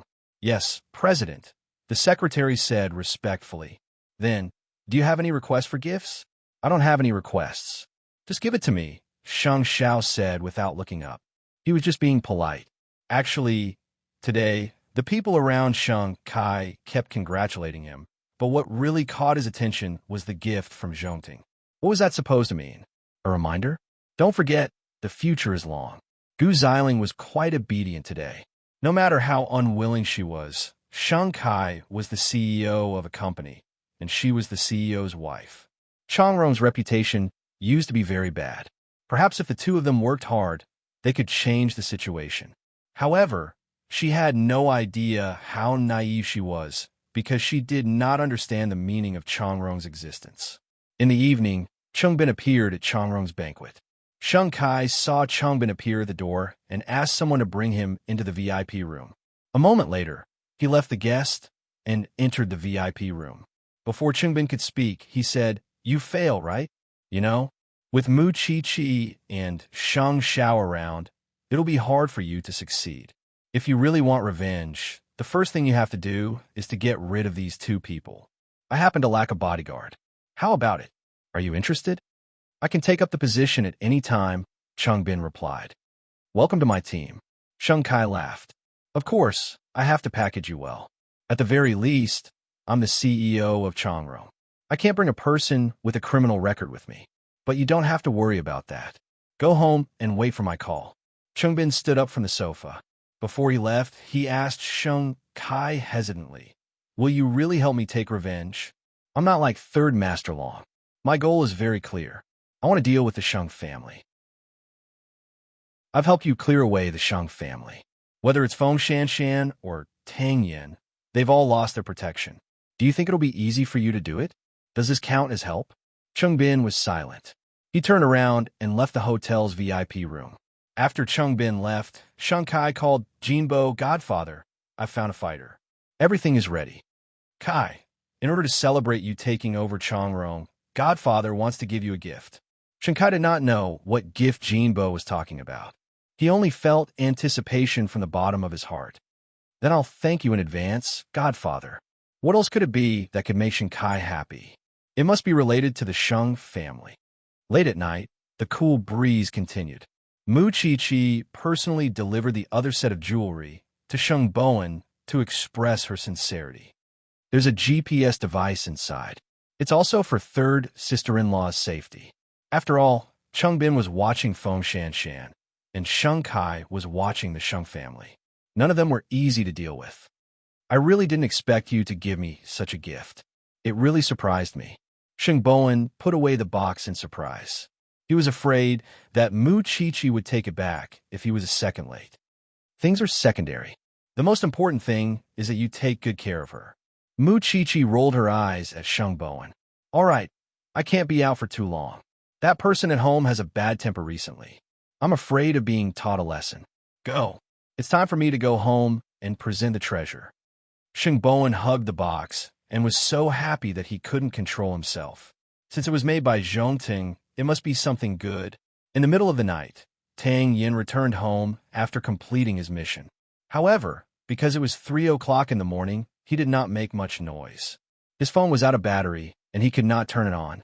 When he entered the house, he realized a serious problem. Why was Feng Shanshan not at home again? The last time he left without saying goodbye, Feng Shanshan was angry and wanted to break up with him.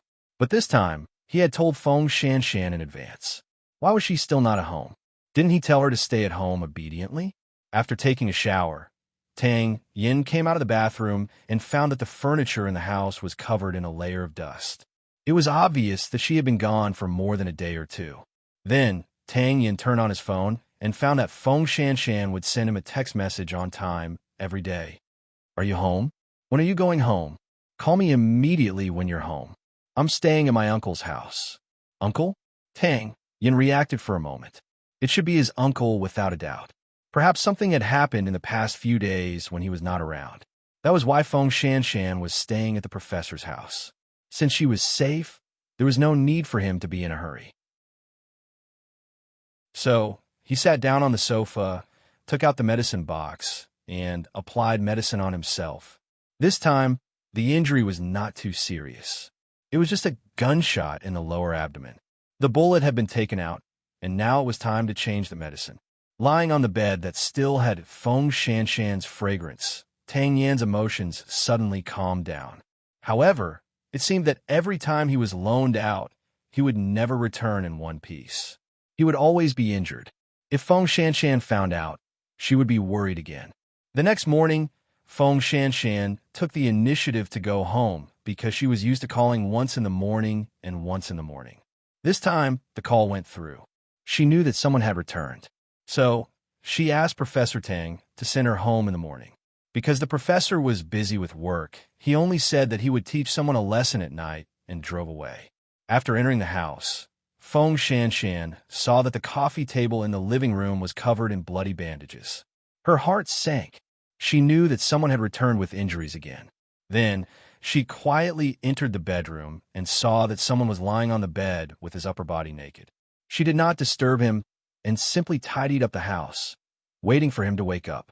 Tang Yin woke up from his deep sleep when it was almost noon. When he pushed the door open and saw Feng Shanshan, he immediately hugged her. However, because he used too much force, Feng Shanshan pushed him away. Chapter 755. No. Feng Shanshan tried her best to keep herself calm and took out breakfast. I know you can't eat, but how much do you need to eat? You're so seriously injured. If you don't eat, how are you going to recover? Tang Yin was stunned for a moment. Then he stopped the busy Feng Shanshan and said, I've already communicated with the chief. In the future, I won't participate in such cases anymore. Sit down. Feng Shanshan was still very calm. Tang Yin felt a little uneasy. After all, it wasn't Feng Shanshan's personality to not have much emotional fluctuations. So, he grabbed Feng Shanshan's hand. After this case, I can rest for a few more days. I'll stay at home with you. You want to accompany me? Feng Shanshan rolled her eyes. Sit down first. Tang Yin sat down.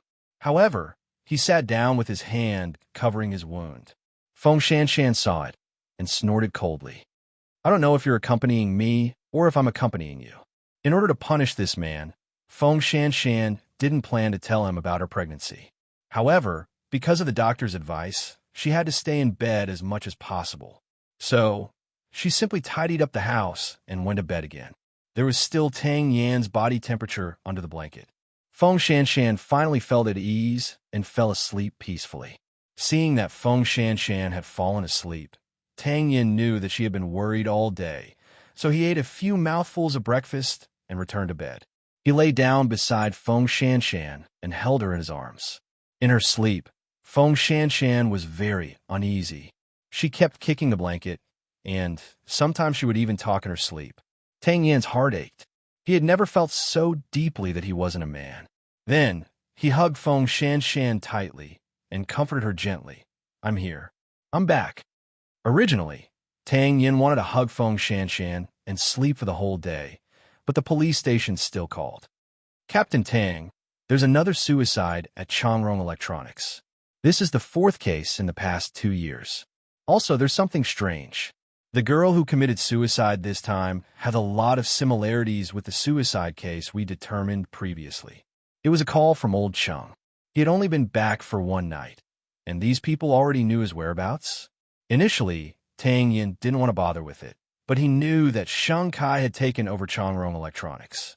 So, after making lunch for Feng Shanshan, he went out with his injuries.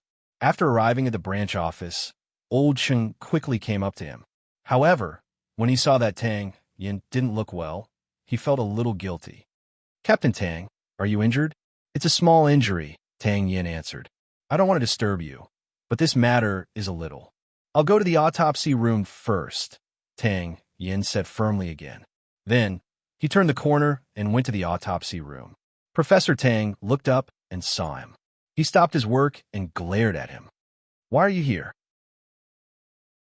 "Coming back to work right after coming back?" "You to work right. She's resting at home." "I'm just here to report to the director," Tang Yin explained. He did not understand why the professor was so agitated. "It. She to say T to she. To T. It to Sean. T to phone. T. I'll go back after I finish my report," Tang Yin promised. "Get lost. I'll deal with the director." Professor Tang instructed, "You're already going to be a father, yet you don't care about your family at all. If I were Shanshan, I would leave you immediately." "What a bastard." Tang Yin listened for a while and caught the main point of the professor's words. "What do you mean by becoming a father? Shanshan didn't tell you?" "Say what?" "She's pregnant." Professor Tang glared at Tang Yin with a disappointed look. Hearing these words, Tang Yin was stunned, and his body stiffened. A moment later, he turned around and left, completely ignoring old Cheng's shouts behind him. No wonder she wanted to move to his uncle's house. No wonder she wanted to rest in bed in broad daylight. No wonder, when she saw him, her tone was so calm. No wonder Tang Yin drove straight home. When he entered the house, Feng Shanshan was still unconscious. Tang Yin's gaze then fell on her smooth, lower abdomen. It was in this place that a child belonging to him and Feng Shanshan was born. He didn't want Feng Shanshan to suffer so early, but when he heard the news, the corners of his mouth couldn't help but curl up. His mind was filled with the image of Feng Shanshan with the child. That was his flesh and blood. Tang Yin felt like he was going crazy. Feng Shanshan slept until the afternoon. It was Mu Chi-Chi's call that woke her up. Feng Shanshan reached out to pick up the call. It was Mu Chi-Chi who asked twice a day, "Captain Tang isn't back yet?" "Oh, he's back." Feng Shanshan sat up and answered. "What was his expression when he found out you were pregnant?" "I haven't told him yet." Feng Shanshan rubbed her hair. "I felt sleepy when I got home and slept until now." "All right, then you rest." Mu Chi-Chi hung up, and Feng Shanshan also put down her phone. Then, she saw Tang Yin appear at the bedroom door. "Did you sleep enough?" Feng Shanshan nodded and touched her stomach. "I'm a little hungry. Get up and I'll take you to eat. Then, we'll go to the hospital for a checkup. I want to see it with my own eyes." Tang Yin helped her up. Feng Shanshan was stunned for a moment and looked at Tang Yin. "Weren't you afraid of dragging me down in the past? Now that I'm pregnant, isn't it even more dangerous? We're getting married right away. I don't want you and the child to get criticized by others. Whether it's dangerous or not, we'll talk about it later. I'll take care of it. Are you willing to marry me because of the child?" Feng Shanshan frowned and sat by the bed, unwilling to get up. "No, I never planned to let go. It's just that the child appeared earlier," Tang Yin explained. These were his heartfelt words. "Ever since we got together, I've treated you as my only partner in this life. It's never changed. You didn't tell me. In the past, you always thought that you didn't want to have any emotional involvement with me. Even if I told you, you wouldn't care." That was true. Feng Shanshan was finally satisfied. She grabbed Tang Yin's hand and got up. "Actually, if you want to go on a business trip and investigate a case, it's still the same. I only hope that you can do what you promised me. When we give birth, you must be by my side. Even if it's investigating a case or carrying out a mission, I only want to be by your side." Tang Yin said what he really thought, because this was what he was thinking about when he was carrying out mission. I don't want to get hurt again in the future. Chapter 756. After nightfall, Tang Yin brought Feng Shanshan to the banyan courtyard. This was the first time the two of them had officially entered Mu Chi and Sheng Zhao's love nest. Of course, Mama Sheng and Papa Sheng had left in the evening for a vacation in France. Now only the couple and fifth aunt were left at home. It's only a few minutes away, and we're all in the same area. Why is the difference so big? Feng Shanshan couldn't help but sigh after visiting the banyan courtyard. My family works so hard to earn money. If the house he buys is only as big as the poor people like you, that would be crazy. Mu Chi snorted lightly, but she gestured for the two of them to sit in the living room and asked fifth aunt to make tea. Why? Is Thanksgiving here? Xiao Qi, it's been hard on you these few days, Tang Yin said to Mu Chi without waiting for Feng Shanshan's reminder. Sigh, I don't know what to say. Your identity means that you can't live a peaceful life with her, but I can't leave her alone, so I can only worry about her. Mu Chi shrugged. In a while, I'll give you the GPS system so that you can monitor this pregnant woman at any time. She's younger than you. Feng Shanshan patted her belly unhappily.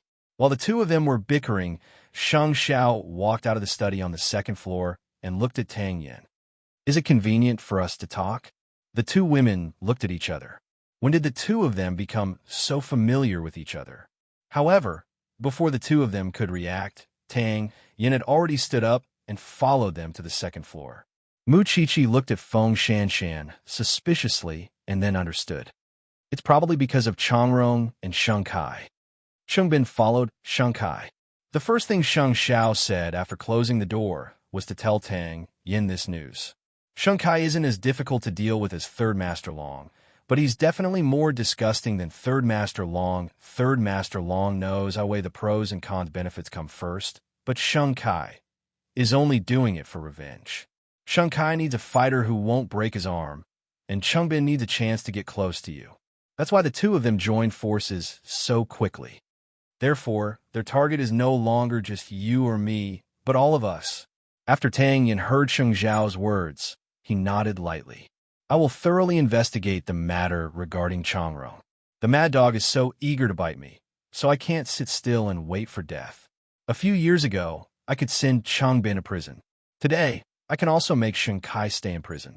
Let me know if you need any help, Sheng Xiao said to Tang Yin. I don't need any help, except protect Feng Shanshan. Sheng Xiao knew that it was Tang Yin's ribs. Just like Mu Chi to him, no one could touch it. The two men exchanged a few words and returned to their respective women. Downstairs, Mu Chi and Feng Shanshan were almost done. Captain Tang has just returned. You must have a lot to say.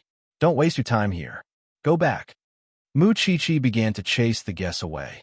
It was rare that her parents were not at home, and she had something she wanted to do with Xiao Xiao. I don't plan to stay long. Feng Shanshan snorted and stood up with Tang Yan's help. By the way, I know a little about Changrong Electronics. It seems that the Major Crimes Division is in charge of this case. Xiao Qi, are you going to participate too? You're a pregnant woman. Why are you worrying so much? Mu Chi glared at her. Go back and rest. Of course, Mu Chi wanted to participate. Not only because she wanted to see Sheng Kai play tricks, but she also wanted to know what kind of secrets were hidden behind so many suicides. Of course, she did not know that this case was related to the previous one. However, since it concerned Sheng Kai, Xiao Xiao might not agree to her participating in the case. Tang Yin did not say anything. The two of them came over to thank her and turned to leave. Mu Chi looked at their backs and quickly asked fifth aunt to go home. Then, she locked the door and sneakily went to the study. Sheng Xiao crossed his arms and looked at her. What are you playing at? Mom and Dad aren't home, and fifth aunt left. Mu Chi climbed onto Sheng Xiao's legs and said, So? Sheng Xiao asked her with a faint smile. He knew what she wanted, but he deliberately teased her and made her say it herself. I want to go to the living room. Mu Chi drew a circle on Sheng Xiao's chest. Why do you want to go to the living room? Sheng Xiao planned to play dumb until the end. What do you think? Mu Chi snorted. Let's sleep in the living room tonight.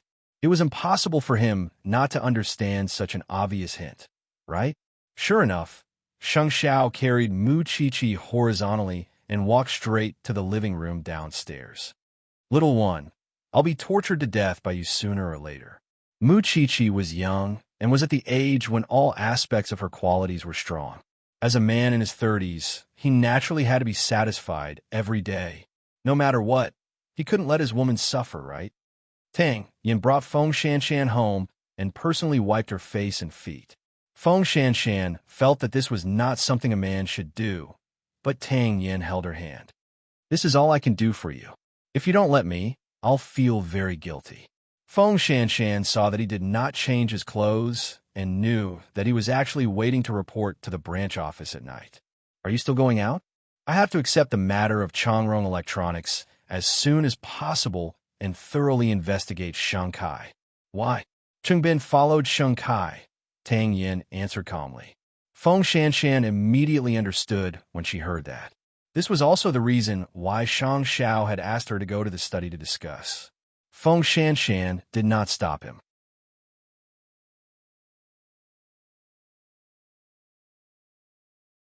Chapter 757. Of course, Sheng Kai had not expected Changrong to have another suicide incident. However, as soon as he took over the position of CEO, such a scandal broke out that night, making it very difficult for him to do public relations. For this reason, he could not understand why Jinbo wanted him to invest in Changrong. There were so many scandals, and even the criminal police had come to his door. Did his godfather want him to make money? For this reason, Sheng Kai called Jinbo godfather. You already know about another employee committing suicide, right? If an employee wants to commit suicide, can't you just relax the benefits and shorten the working hours? They must be under too much pressure at work. That's why they did this. Jinbo maintained his usual amiable tone and lectured Sheng Kai diligently. Godfather, I still don't quite understand why you asked me to take over Changrong. You just have to do it honestly and deal with the police well. Anyway, this is a suicide and it has nothing to do with you. You just have to do public relations well. When this matter is over, the gift I gave you will almost arrive. Just wait. If there's nothing else, I'm still busy, so I'll hang up. After Jinbo finished speaking, he hung up on Sheng Kai. Sheng Kai put away his phone.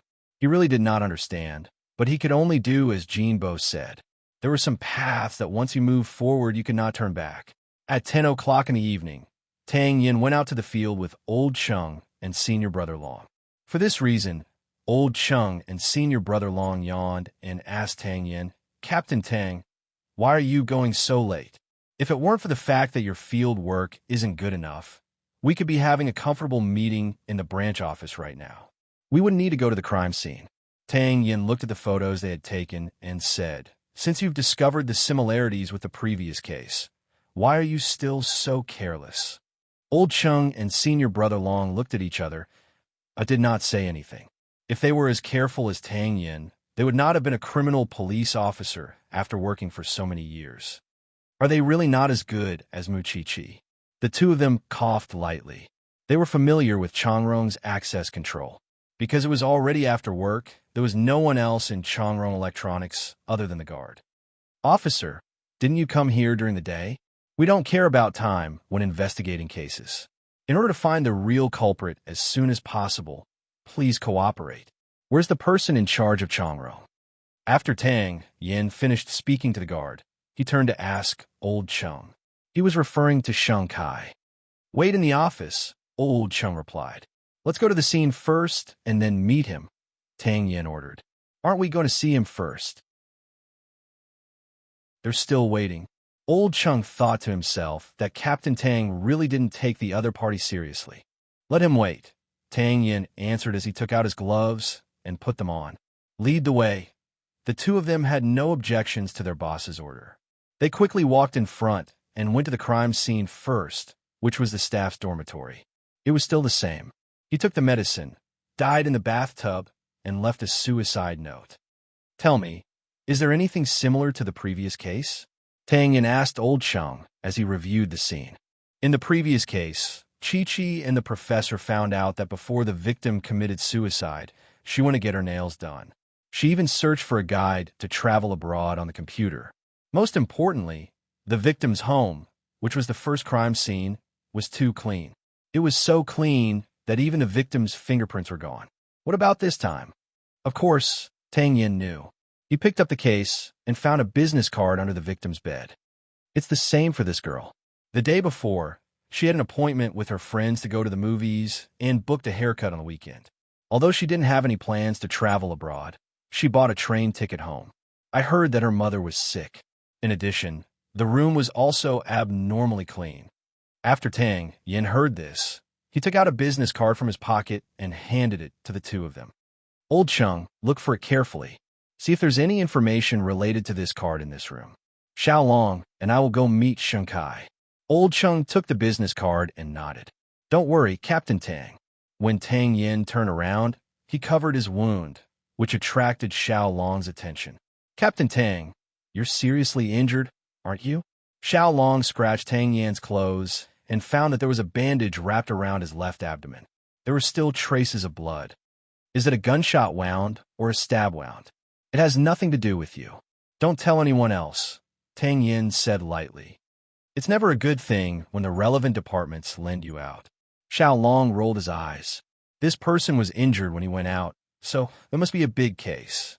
Soon, the two of them arrived at Sheng Kai's office. At this moment, Chung Bin was waiting in the office with Sheng Kai. Then, Tang Yin knocked on the door. CEO Sheng, is it convenient for us to talk? When Chung Bin heard this voice, he became extremely nervous, but Sheng Kai reminded him to calm down. Chung Bin nodded, got up, opened the door, and led Tang Yin into the office. I didn't expect you to be CEO Sheng's assistant. Tang Yin looked at Chung Bin and said with a hidden meaning, what are you talking about? It's just to support my family. Chung Bin still maintained his aloof appearance. Captain Tang, please have a seat. I'm not sitting. I just have a few words to say to CEO Sheng. Tang Yin held the documents and looked at Sheng Kai. Although I don't know why CEO Sheng wants to take this position, it's probably because it's easier to earn money from Changrong. I'm here for nothing else but to inform CEO Sheng that since the Major Crimes Division has taken over this case, you should know what it means, right? For the first 3 suicide cases, CEO Sheng, please get the relevant personnel to sort them out and hand them over to the police as soon as possible. After Sheng Kai heard Tang Yan's words, he put down the teacup in his hand and smiled. I heard from a guard downstairs that Captain Tang arrived a long time ago, but you deliberately made me wait for so long. I wonder how I offended you. CEO Sheng, you might not know this, but I just came back and haven't had the time to investigate the scene yet. My subordinates didn't do a good job, so I have to personally investigate the scene to be at ease. So, it's my fault for making CEO Sheng wait, Tang Yin said as he looked at Sheng Kai. You're just the captain of a criminal police team. Aren't you a little arrogant? This is just a simple suicide case. Is the police so lacking in performance? Maintaining law and order is our duty, Tang Yin replied firmly. Previously, when Zhongting had an accident, we could still cooperate according to the law, but not when it came to Changrong. Sheng Kai was choked by Tang Yin. Chapter 758. Captain Tang, you're really eloquent. Ordinary people like us can't resist you at all, Sheng Kai mocked. It's my duty. Sorry for offending you. From the beginning to the end, Tang Yin was cold and indifferent. He treated everyone according to the rules and did not show any warmth at all. To him, this was a human life. Obviously, Sheng Kai did not think so in his heart. This was the most obvious difference between Sheng Kai and Sheng Xiao. That's all for today. Thank you for your cooperation, CEO Sheng. You can go home and rest. After saying that, Tang Yin reminded Old Chung and Officer Long to leave. Wait, I heard Captain Tang mention Zhongting just now. I wonder if Captain Tang has a personal relationship with the other CEO, Sheng, of Zhongting? Sheng Kai suddenly asked. We don't have much of a personal relationship, Tang Yin answered straightforwardly. Captain Tang, don't mind me. I just don't want any personal grudges to be mixed in the case. Of course, I also hope that the police can close the case as soon as possible. After all, I still have to make money. This is a human life. Of course, The police will do our best to solve the case as soon as possible. However, CEO Sheng, you have to understand that the person died in Changrong. You also have the responsibility of failing to supervise him. Don't think that this matter is unrelated to you. Goodbye. After saying that, Tang Yin turned around and left. This made Sheng Kai very unhappy. A mere criminal police officer actually had such an arrogant attitude. It really made it difficult for him to calm down. Now I can finally understand why you're so ruthless to this police officer. After Tang Yin left, Sheng Kai said this to Cheng Bin. Of course, old Cheng and the others, who had already left Changrong, could not help but be puzzled. Although Captain Tang had always been like this and did things according to the rules, he had never been so cold to anyone. Does Captain Tang have a personal grudge with CEO Sheng? Old Cheng asked. However, he was interrupted by Senior Brother Long. What personal grudge? Don't you see that CEO Sheng doesn't care about the life and death of his employees at all?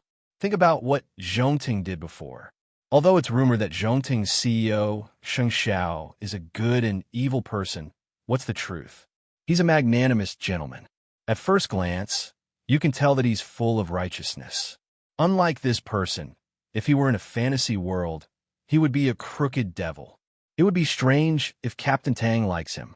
Old Cheng chuckled and nodded. That's right. The two brothers are as different as clouds and mud. This is also why Zhongting can develop and grow so quickly. It's inseparable from the leader's character. Of course, this was also the reason why Tang Yin was willing to have a close relationship with Sheng Xiao. As a human being, especially a man, although he could not say that he would always make the right choice, there were still some things that he could not do. All right, I'll drive home. You two go back to the station by yourselves. Tang Yin interrupted them. Captain Tang, this is not your style. Aren't you going back to the station? I want to rest. When they heard Tang Yin say that he wanted to rest, Old Cheng and Old Cheng were so surprised that their jaws almost dropped. Was this still the impartial Captain Tang they knew? However, Senior Brother Long could understand. Captain Tang is injured. He should rest.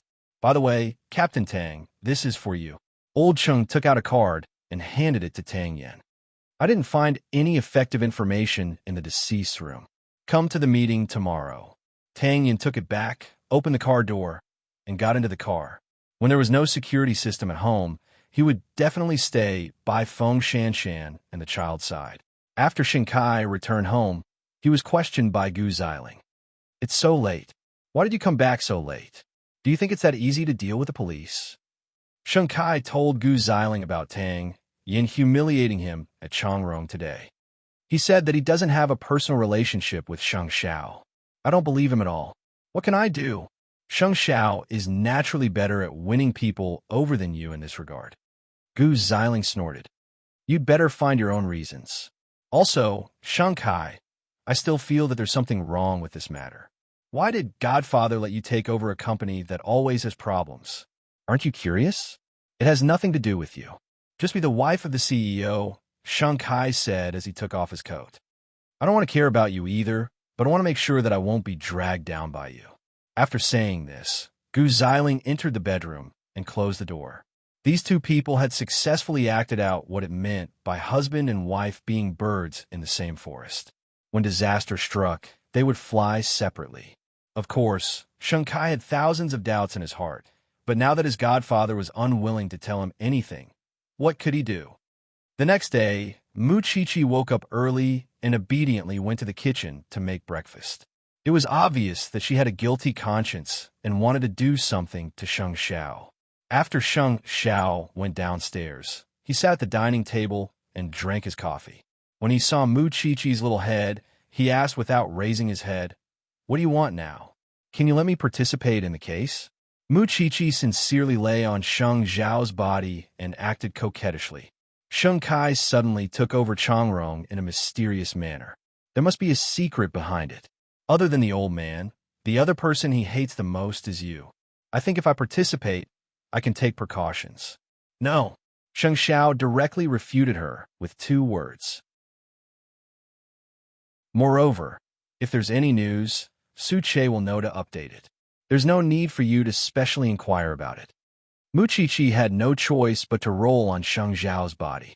When Captain Tang wasn't around, I knew you would be worried, so I definitely wouldn't say anything about going to the forensics laboratory to help. But now that Captain Tang is back, he can guarantee my safety. How can you guarantee me something that even he can't guarantee? Sheng Xiao looked at Muchichi mockingly. Don't get any ideas. In the future, I'll encounter more dangerous cases. I might even be threatened like Captain Tang. What will you do then? Then we'll talk about it in 2 years. Sheng Xiao stared at Muchichi and said coldly. Muchichi was discouraged, but she couldn't be angry because this man was very good at assessing danger. Since he didn't want her to participate, she should just listen to him, Muchichi thought. I promise you that I won't take the initiative to participate, but if the professor still needs me, I'll go over, okay? Are you sure you don't want to beg Tang Yin? Sheng Xiao glanced at her and asked. I won't. Muchichi raised her hand and swore. She muttered, this Sheng Kai is getting more and more out of line. I'm also a member of the Sheng family, and I also want to participate.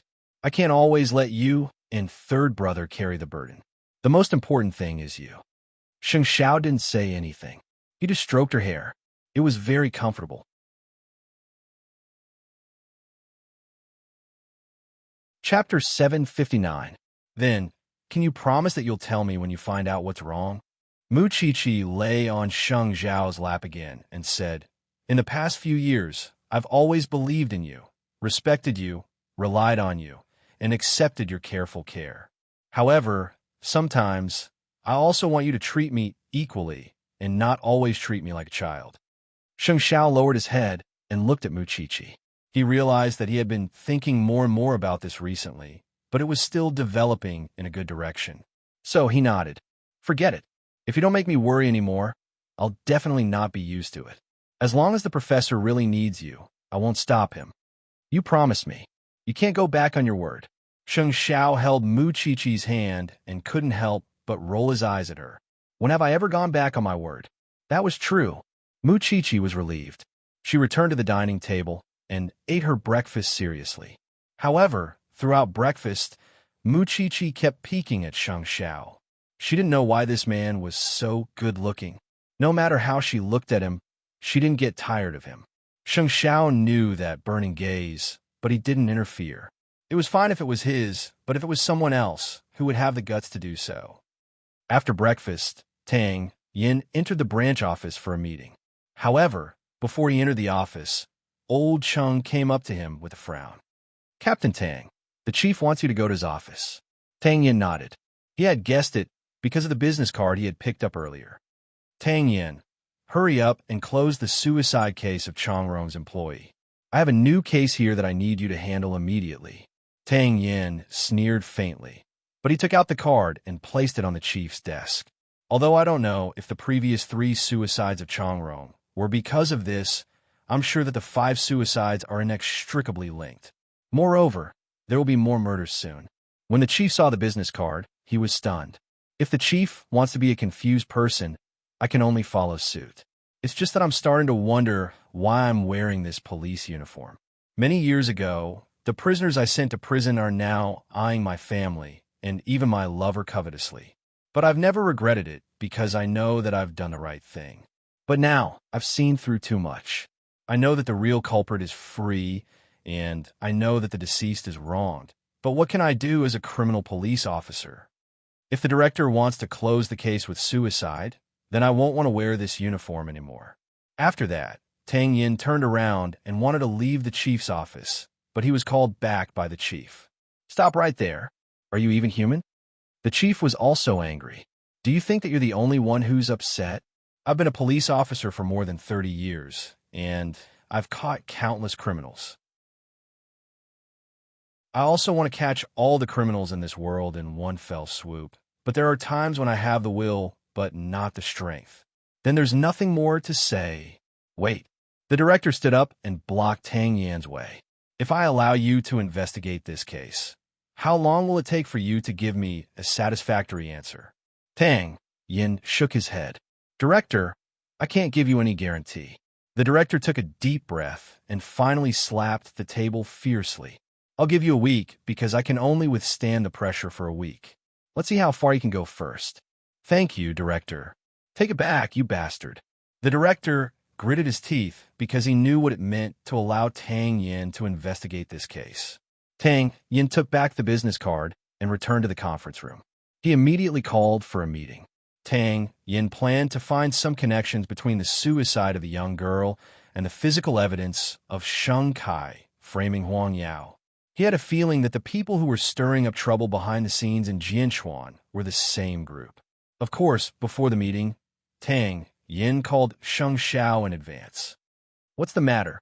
I feel that investigating Changrong Electronics case is like shaking a volcano. It's very dangerous. Can I borrow CEO Sheng's financial resources to set up a security system?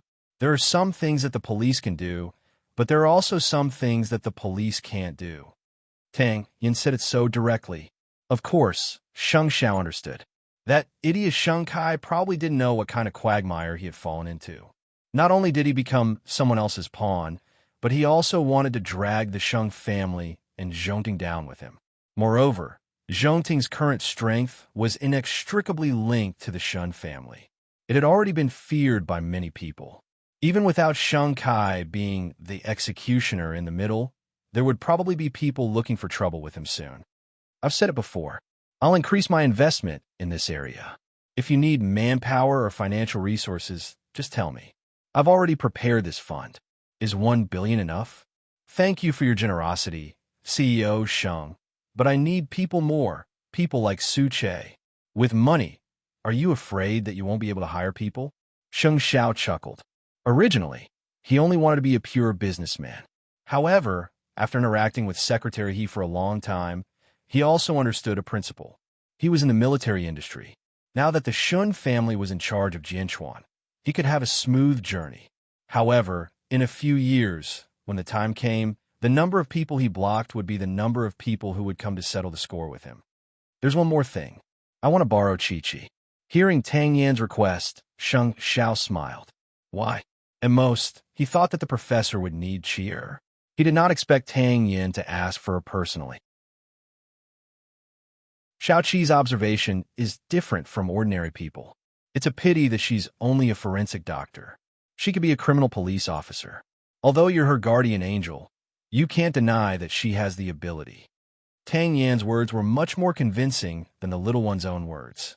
Of course, Sheng Xiao would naturally agree to it when he heard it. I don't have any other request. You must ensure her safety. After the conversation, they hung up in a hurry.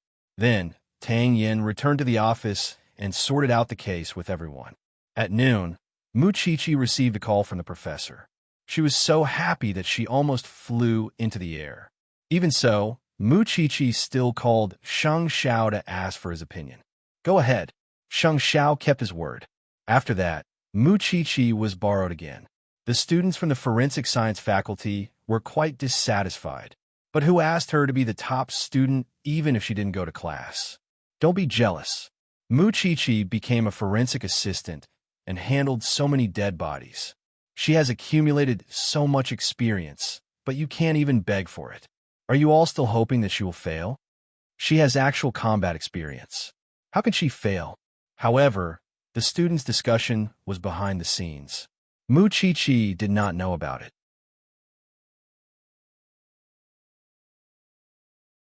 Chapter 760. After Mu Chi-Chi arrived at the branch office, Tang Yin prepared a new work ID for her. Go to the autopsy room to look at the body first. Then, I'll wait for you to go to the crime scene, Tang Yin said to Mu Chi-Chi. Is Shan all right? Mu Chi-Chi asked as she hung up her work ID. We'll talk about private matters later. Go to work first, Tang Yin urged. Mu Chi-Chi nodded and quickened her pace to the autopsy room. When the professor saw her appear, he quickly showed her the autopsy results. This is the poison test report. Arsenic trioxide? Mu Chi-Chi's expression was rather complicated. Logically speaking, this thing is often used in the paint industry and glass factories. Can electronics factories get it easily? This girl is really ruthless to herself. Under normal circumstances, it's enough to kill her. Whether it's suicide or homicide, of course the more the better. The professor pulled the body out from Mu Chi and prepared gloves for her. What was arsenic trioxide? In layman's terms, it was arsenic. It was extremely poisonous. We have to find out why she committed suicide and how this thing got into her hands. The professor instructed Mu Chi. When you go to the scene later, you have to observe carefully. I understand. Even though the cause of death was clear, Mu Chi still had to examine the body again. Of course, just like the young girl from before, there were no suspicious traces on the body, nor were there any injuries. There were no biological fibers or fingerprints of other people. It's about time. Captain Tang is still waiting for me. I'll be leaving first, Mu Chi said to the professor after looking at the body. Go ahead. The professor waved at her. Mu Chi returned to the police car, but as soon as she got in, Old Chung and the others despised her. Chi, the smell on your body is back again. I want to smell good too, but I have no choice. I'm a forensic doctor. Why don't you do the autopsy? Mu Chi rolled her eyes. Forget it. I'd rather sell ham and do field work than deal with those bloody things. Mu Chi snorted softly and looked at Tang Yen. Have you found the source of the arsenic? Yes, I just got the news. It was indeed bought by the deceased with money, Tang Yen replied. The seller didn't know the purpose of the deceased, but he was greedy for money, so he sold it. At this point, everyone would think that the deceased was courting death. Why does Captain Tang still insist that there's a problem with the case? Because of this, Tang Yen handed the name card to Mu Chi. Mu Chi took it and looked at it. She was stunned and frowned. Do you remember the last case where the girl already had a boyfriend? I found this under the girl's bed. I asked Old Chung to secretly check the number on the business card. He kept talking to the deceased 3 times a week. Later, the phone was canceled, and I couldn't find any information about the person on the business card. No wonder. Mu Chi understood. But the strangest thing is that Old Chung is sure that this person really existed before. When Mu Chi heard that, she suddenly looked up. You mean someone destroyed the files for him? It's precisely because we don't know that we have to investigate. Tang Yen didn't reveal anything else. When we arrive at the crime scene later, pay close attention to the information related to this business card.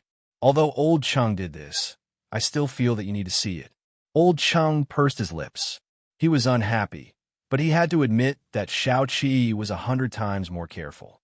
I got it.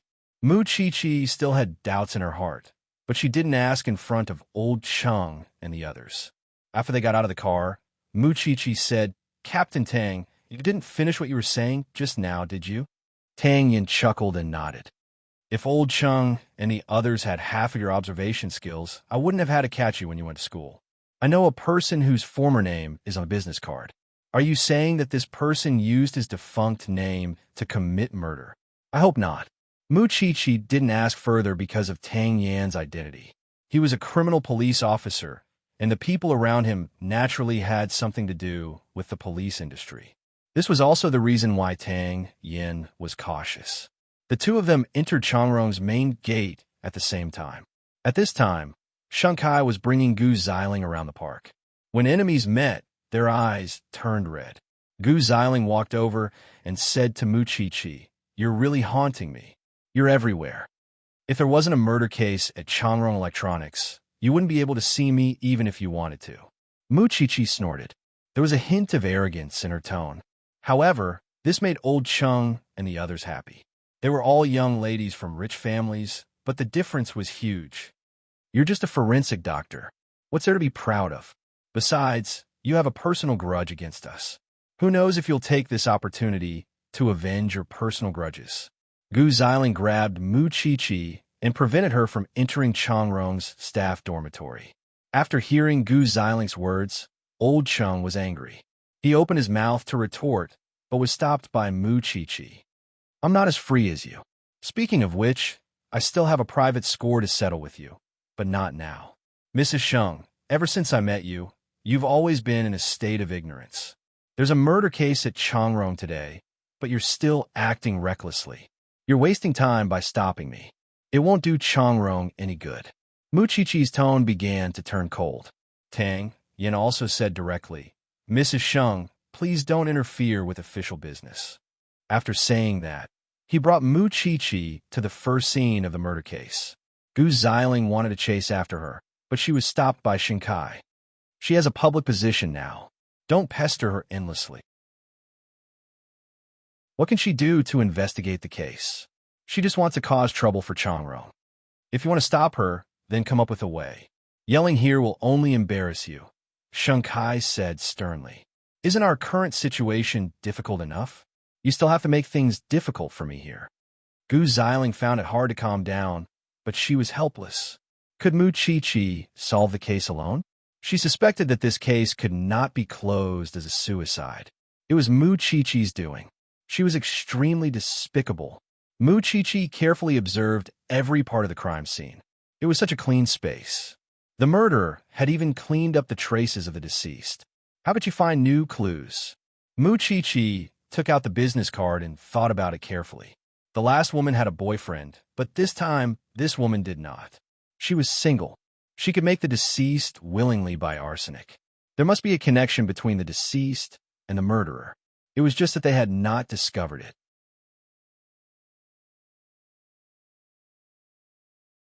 Chapter 761. Mu Chi-Chi carefully searched and observed the deceased's room. Old Chung and the others asked the deceased's friends and colleagues. The unanimous conclusion was that Bai Sini was a cheerful girl and had a reasonable plan for her life. Everyone was surprised that she committed suicide this time. Old Chung really couldn't get anything out of her, so he could only return to the crime scene. Chi-Chi, did you find anything? I didn't find any information related to the man on the business card. Mu Chi-Chi stood up and said, I wanted to ask senior brother Chung, what was the relationship between the deceased and her mother? According to her friend's description, the deceased's parents divorced in the early years. After that, the deceased lived with her mother. After graduating from university, she went to work at Changrong Electronics. It's been almost 3 years. Isn't her mother sick? She also bought a return ticket, and according to the call records, she and her mother have been in contact frequently recently. Mu Chi-Chi nodded.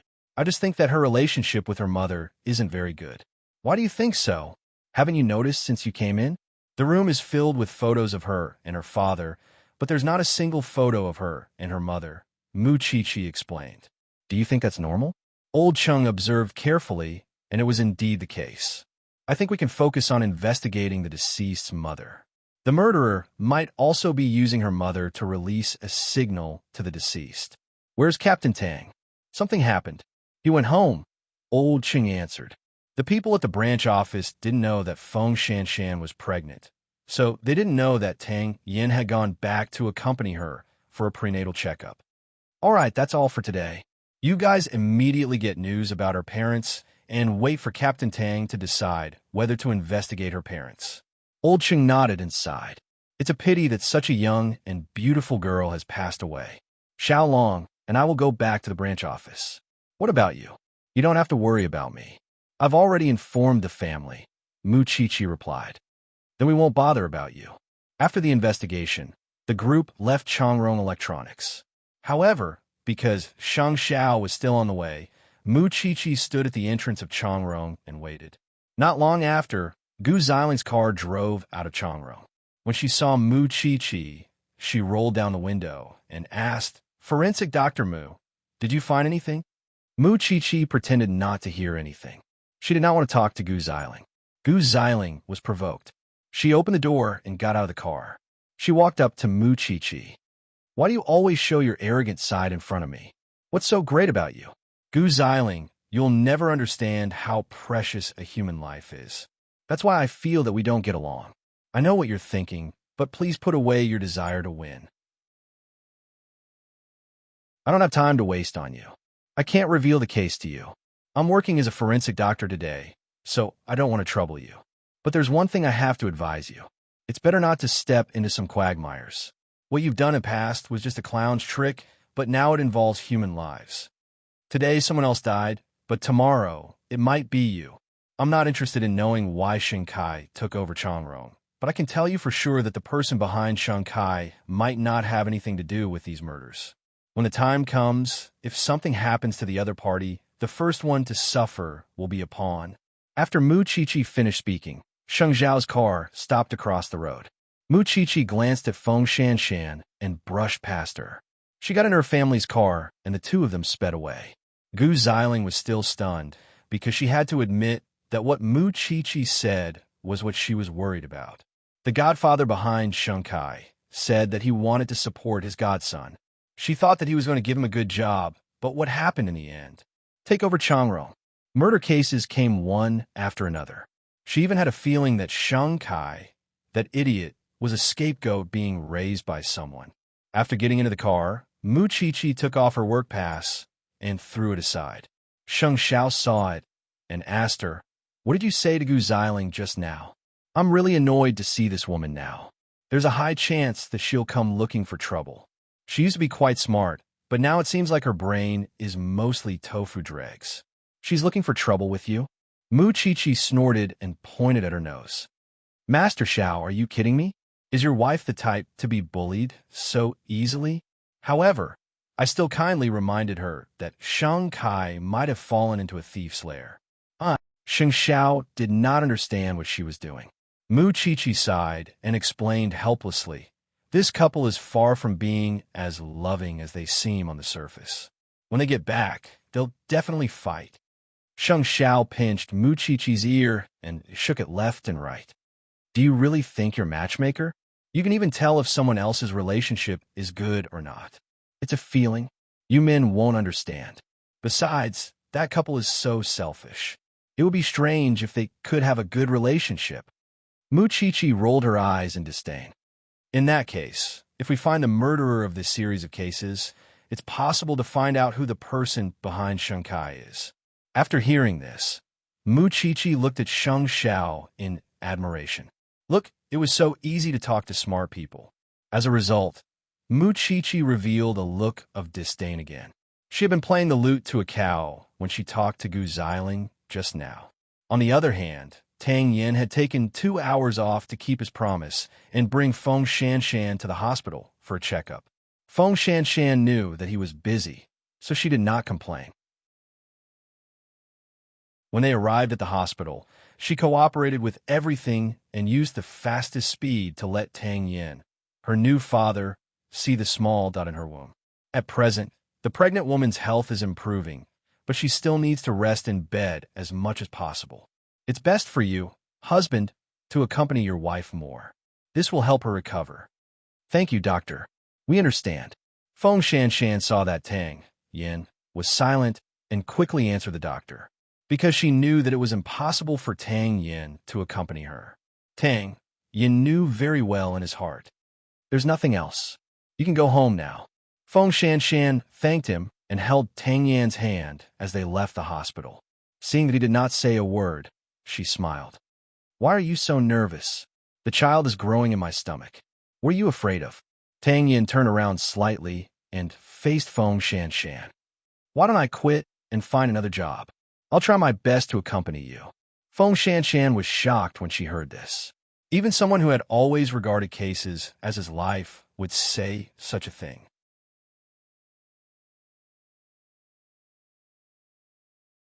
Chapter 762. But I don't want me to owe you more and more. Tang Yin held Feng Shanshan's hand and said, "After I'm done with this case, I'll talk to the chief. I know martial arts. When the time comes, setting up a training school is also a good way out." Feng Shanshan saw that he seemed to be serious and wanted to stop him, but when the words came to her mouth, she felt that there was no need, because he would eventually understand that he was born to be a criminal police officer. He couldn't escape even if he wanted to. After the two of them got into the car, Feng Shanshan said calmly, "I'm not doing this for you to make you feel that you owe me. I'm doing everything willingly. I'm giving birth to a child for the man I love. This is also my child. You can lose your studies and get pregnant before marriage for me. I can also give up everything for you. But I don't need you to give up for me." Feng Shanshan answered him seriously. "If you don't handle the case, you won't be the same Tang Yin. I don't want you to regret it. Let's talk about this in the future. It's not the last resort." Tang Yin didn't say anything else and just drove away. In the past, he drove very fast, but now he would have some misgivings. After all, he was about to be a father. What should I do when you're pregnant? Or what should I prepare? It's also my first time being a mother. I've also read experiences and books on the internet, so I don't know what you need to prepare, Feng Shanshan said truthfully. But I bought a few books. You can read them when you have time. Tang Yin nodded as he drove at a steady speed. I need to go back to the station first. Wait for me in the car. I'll be out in 10 minutes. No need. I haven't gone in for a long time. You talk to the chief. I'll go see my senior brothers. This was good too. At least he was relieved. When they arrived at the entrance of the branch office, Tang Yin helped Feng Shanshan out of the car. The two of them entered the station together, and then Tang Yin went to the chief's office. This time, he was not there for the case, but for personal matters. He wanted to get married. After the chief heard this, he naturally could not object. Tang Yin, since you already have a child, I naturally won't stop you. However, Cheng Bin and the others, you have to be more careful. Especially now that you have a family, you have to be more careful. I know, Tang Yin replied respectfully. Since that's the case, you can go and settle the procedures tomorrow morning. Although the investigation is very important, I also have to care about my subordinate's life. Congratulations. Thank you, Director. Downstairs, Old Cheng and the others were very happy to see Feng Shanshan. Really? Is Captain Tang usually so strict? I told you not to come to the branch office, and you didn't come. It's such a waste of your senior brothers to treat you so well. Senior Brother Long looked at Feng Shanshan and complained. I have a special reason. It's not convenient for me to come over. I'll visit you often in the future. Feng Shanshan quickly comforted them. When the professor heard that Feng Shanshan had come, he put down the scalpel and walked out of the autopsy room. You're not feeling well. Why don't you rest at home? Uncle, I'm much better now, Feng Shanshan replied with a smile. You have to be more careful, okay? The people around them listened and felt that something was wrong. However, only Old Cheng dared to ask directly. Is Shanshan pregnant with our captain's child? You didn't see it. Captain Tang helped Shanshan in just now. Not only that, but he even asked for leave for such an important case. Don't you think it's strange? Did this person have to guess so accurately? Feng Shanshan opened her mouth and was about to speak, but Tang Yin walked out of the director's office. There's no need to investigate the case anymore. You guys are so free. Captain Tang, did I guess right? Old Cheng leaned forward fearlessly. Tang Yin didn't say anything. He just put his arm around Feng Shanshan's waist and said, "Let's go." Captain Tang didn't deny it, so it's tacit agreement. Since you dare to ask, then prepare the red packet early. I'll come over for a meeting at 8 o'clock in the evening. Tang Yin said coldly, and then turned around with Feng Shanshan. The few of them were stunned for a moment before they reacted. As expected, Captain Tang is going to be a father. That's great. How fortunate. The police station was filled with wails. Of course, they were the envious voices of the single dogs. When would the police station have a beautiful sister again? There were no benefits at all. At 7 o'clock in the evening, Kai entered the house. When Gu Xiling saw him, she went up to him and asked, "Call Godfather and ask him what he wants you to do. No matter how I look at it, he doesn't seem like he wants to help you. Instead, he wants to use you as a tool." Shen Kai pushed Gu Xiling away and looked very impatient. "You don't know anything at all." "I don't know, but I know how to seek benefits and avoid harm. I don't want to be dragged down by you." Gu Xiling lay on the sofa and said, B*TCH. Shen Kai pointed at Gu Xiling and scolded, "Gu Xiling, you're already married to me. Stop dreaming. How can you find another man to be happy in this life? If you don't want to call, I'll call Godfather." After saying that, Gu Xiling was about to go forward and snatch Shen Kai's phone, but Shen Kai slapped her to the ground. Unreasonable. Gu Xiling was stunned and could only sit on the ground weakly. "So you're incompetent? Because you only know how to go home and hit women." Shen Kai was almost angered, but when he saw the blood at the corner of Gu Xiling's mouth, he did not continue. He just grabbed his clothes, slammed the door, and left. Perhaps Gu Xiling felt that her life was too good. The two of them quarreled, and Shen Kai rushed out of the door. That was exactly what Mu Chi-Chi had predicted, without a single mistake. At 8 o'clock in the evening, Tang Yin returned to the police station for a meeting to summarize and sort out the latest clues. Old Chung raised Mu Chi-Chi's question. It would be best to summon the mother of the deceased, Bai Sini, for questioning. However, because she was now bedridden, he could only ask the police to make another trip. Tang Yin felt that since Mu Chi-Chi was the one who had discovered this clue, it was most appropriate for her to go. One day and one night should be enough. He just didn't know if Sheng Xiao would let her go. Mu Chi-Chi was definitely willing to go. The key was, where was her man? How about this? The deceased's father is in this city. Summon him for questioning first before deciding whether to go to J City. Tang Yin decided. Time is of the essence. Old Chung, bring some people to fetch Father Bai immediately. We'll try to get the results tonight. All right, Captain Tang, leave these matters to us. You're injured and you have to take care of Shan Shan. You should go back and rest, Senior Brother Long said to Tang Yin. I have my own arrangements. You guys take care of yourselves, Tang Yin replied calmly. Of course, he had to go home. Tomorrow was the day he and Shan Shan registered. He had not proposed yet.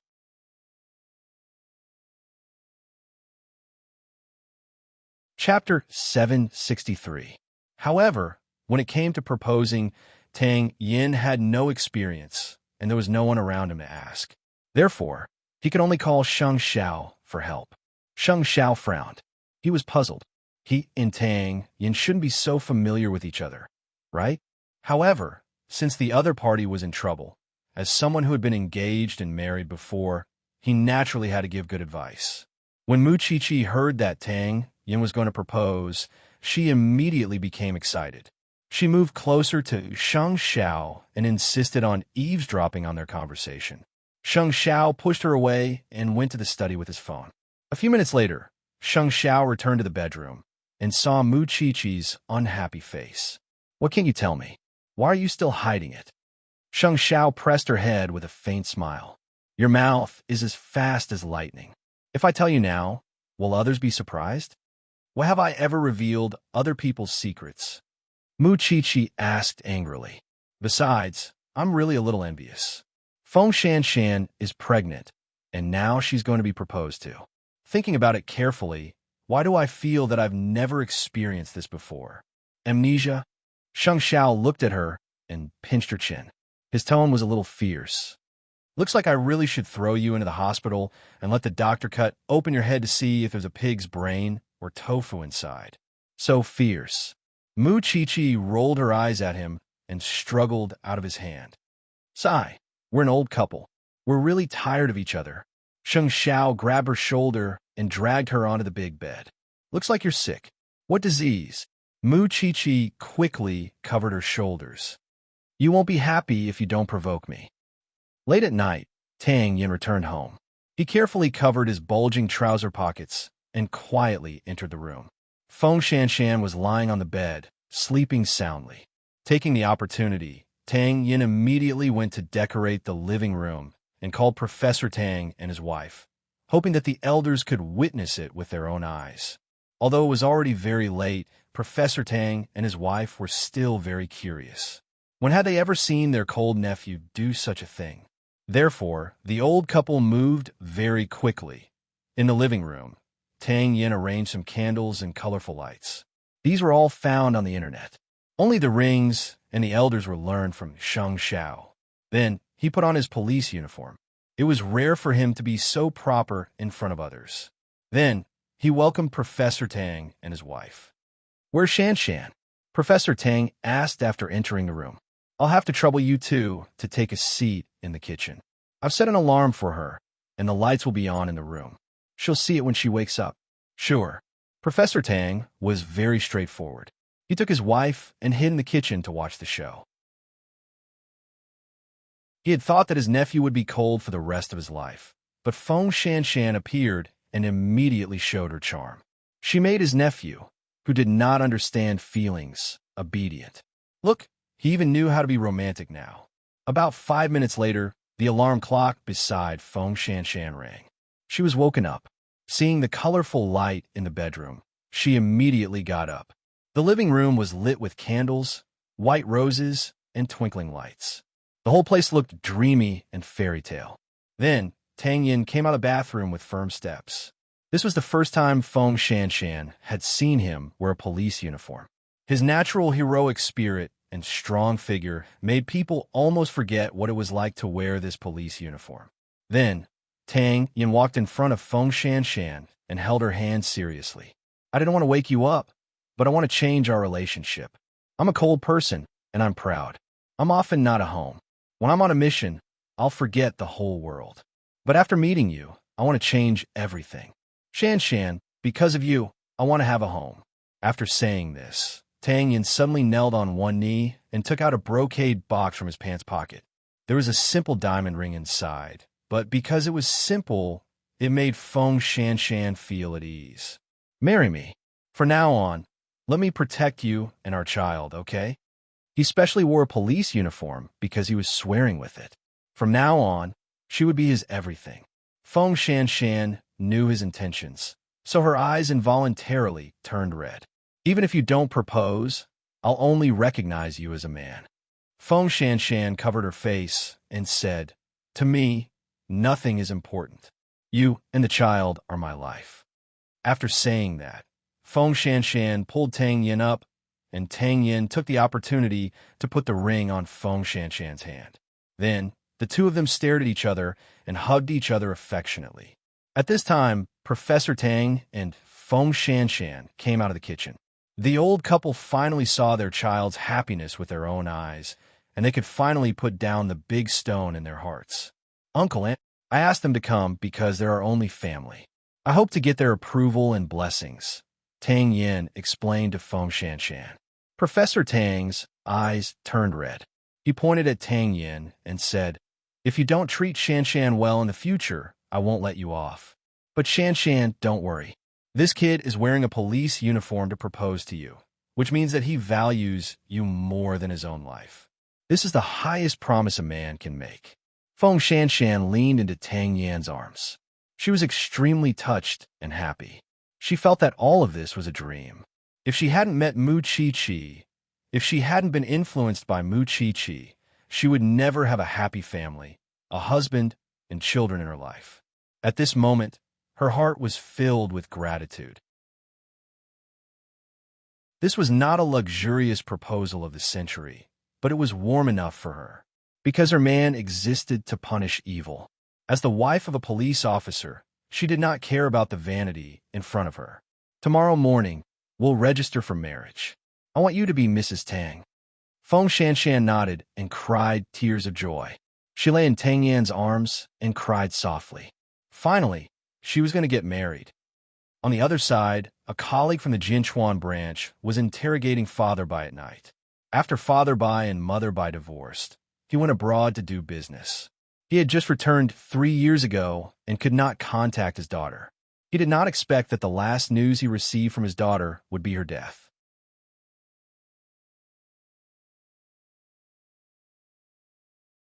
Chapter 764. When was the last time you saw your daughter? Last Christmas, Papa Bai answered. Then you don't know anything about your daughter? Papa Bai's eyes were red as he shook his head. I'm a derelict father. I really want to strangle myself to death. Why didn't I bring my daughter to my side? After old Chung interrogated Papa Bai, he found nothing. It seemed that he had no choice but to go to Mama Bai. The next day, Mu Chi-Chi went to the branch office to learn about the progress. When she heard about the results of Papa Bai's interrogation, she was very disappointed. Although she was already mentally prepared, Papa Bai had nothing to do with this matter. Chi-Chi, Captain still hopes that you can make the trip, but he seems to have some concerns, old Chung said to Mu Chi-Chi. Mu Chi-Chi rolled her eyes. Of course. Wouldn't she have concerns if she was asked to go out of the city to investigate a case? That big Buddha at home will be the first to disagree. But, Senior Brother Chung, if you can guarantee that you can send me home before 6 o'clock in the afternoon, I can go with you. I don't have any problems here. Let's wait for Captain Tang to come before making arrangements. Old Chung didn't dare to agree casually. After all, Mu Chi-Chi wasn't an ordinary person. If anything happened, her family would definitely skin his entire family alive. He couldn't afford to bear this responsibility. Tang Yin brought Feng Shanshan to the Civil Affairs Bureau at 9 o'clock in the morning to register for the marriage certificate and then sent her to Professor Tang's house.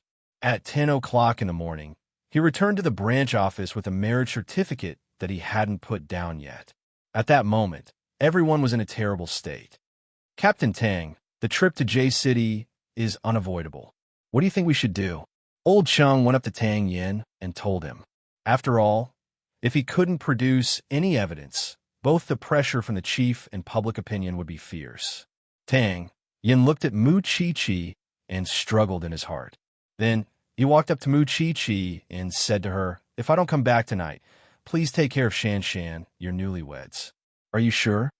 Mu Chi-Chi grabbed the corner of Tang Yin's shirt and asked. "How about this? Wait for me. I'll call Xiao Xiao first." Tang Yin nodded. Mu Chi-Chi took her phone and walked to the side. Mu Chi-Chi's heart was pounding. She knew that no matter how much trouble she caused in Jianchuan, Sheng Xiao would always have a way to keep her safe. But that might not be the case in other cities. And what Sheng Xiao hated the most was having her out of his sight. Even so, she dialed Sheng Xiao's number. "Xiao Xiao, that, if you have something to say, say it." Sheng Xiao knew that it was not something good when he heard her hesitant tone. "There's an important suspect in J City, but she's seriously ill and can't come, so the police can only go there," Mu Chi-Chi said, clearly feeling a little lacking in confidence. "You want to go?" Sheng Xiao said what was on her mind. "Am I not here to ask for your opinion? If you think it's dangerous and won't let me go, then I'll—" "So you're not going?" Sheng Xiao scoffed. "You set off as usual. Wait for Su Che at the toll booth. He'll be there to pick you up. But if Su Che follows me, what will you do? I'll be at the company all day. I don't need him." After Sheng Xiao said that, he hung up the phone. Then he put down the contract and turned to tell his secretary, "Let Su Che in." No matter what, Mu Chi-Chi easily obtained Sheng Xiao's agreement. This made Mu Chi-Chi feel uncomfortable. However, she did not know that Sheng Xiao wanted to use this strategy to make Mu Chi-Chi feel guilty. This way, she would naturally be more concerned about her safety and not act rashly. Actually, in general, this thing was obedient. She rarely caused trouble for him. Therefore, no matter what, he did not want to be the cage that imprisoned her wings. A moment later, Mu Chi-Chi returned to everyone and said to Tang Yin, "Su Che will follow me. So, Captain Tang, you stay in Jianchuan. If there are any clues in J City, Senior Brother Chung, and I will give you feedback in time. I believe in you." Tang Yin patted Mu Chi-Chi's shoulder. "I'll wait for your news. Come back as soon as possible." Mu Chi-Chi nodded and got into Old Cheng's police car. There were 4 of them. Other than Old Cheng, there were 2 other rookies. Soon, the 4 of them left the city. Su Che followed Sheng Xiao's instructions and waited at the exit of Jianchuan. Mu Chi-Chi got in her car, and the group quickly headed for J City. Actually, other than protecting Mu Chi-Chi, Su Che had another mission. If Mu Chi-Chi was not sure she could go home before 5 o'clock in the afternoon, Su Che would immediately give Sheng Xiao a signal. Since he could not guarantee that Mu Chi-Chi would stay by his side obediently at all times, he could only move himself and let Mu Chi-Chi stay in his line of sight.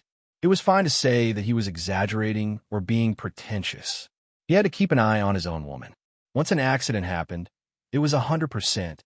After a 3-hour drive, Mu Chi-Chi and the others arrived at the entrance of the hospital where Mama Bai was staying. They expressed their intentions to the hospital and successfully obtained Mama Bai's medical record and check-in information. "This lady has a bad temper. Be careful when you ask her questions," the nurse kindly reminded them before they entered the ward. Then, "Miss Nurse, who usually takes care of this lady?" Mu Chi-Chi could not help but want to know more about Mama Bai's situation and see if there were any traces of the murderer. Not long after she was paralyzed, she hired a nurse.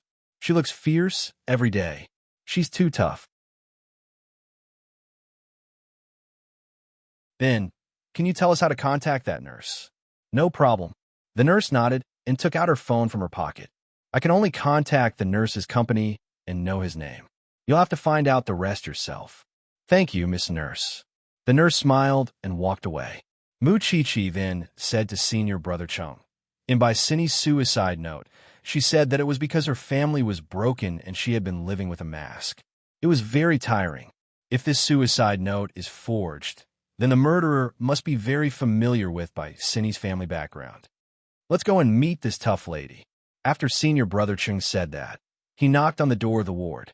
Who is it? Come in. A rough voice came from the room. Mu Chi-Chi and senior brother Chung entered and saw a middle-aged woman in her early 50s lying on the bed. She looked ugly and disheveled. Who are you? Old Chung immediately took out his identification and said to her, We are the police.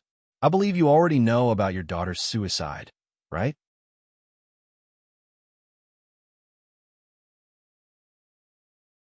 Chapter 765. You don't seem to like your daughter very much. Mu Chi-Chi followed Mama Bai's emotions and asked, Can you tell me the specific reason? I raised her so much, but she wants to go back to her father. What do you think I should do with such an unfilial daughter? Mama Bai said hatefully, I've been paralyzed these days, and I just wanted her to come and take a look. She actually said she didn't have time, so I told her to die. Then do you know that she has already bought a train ticket?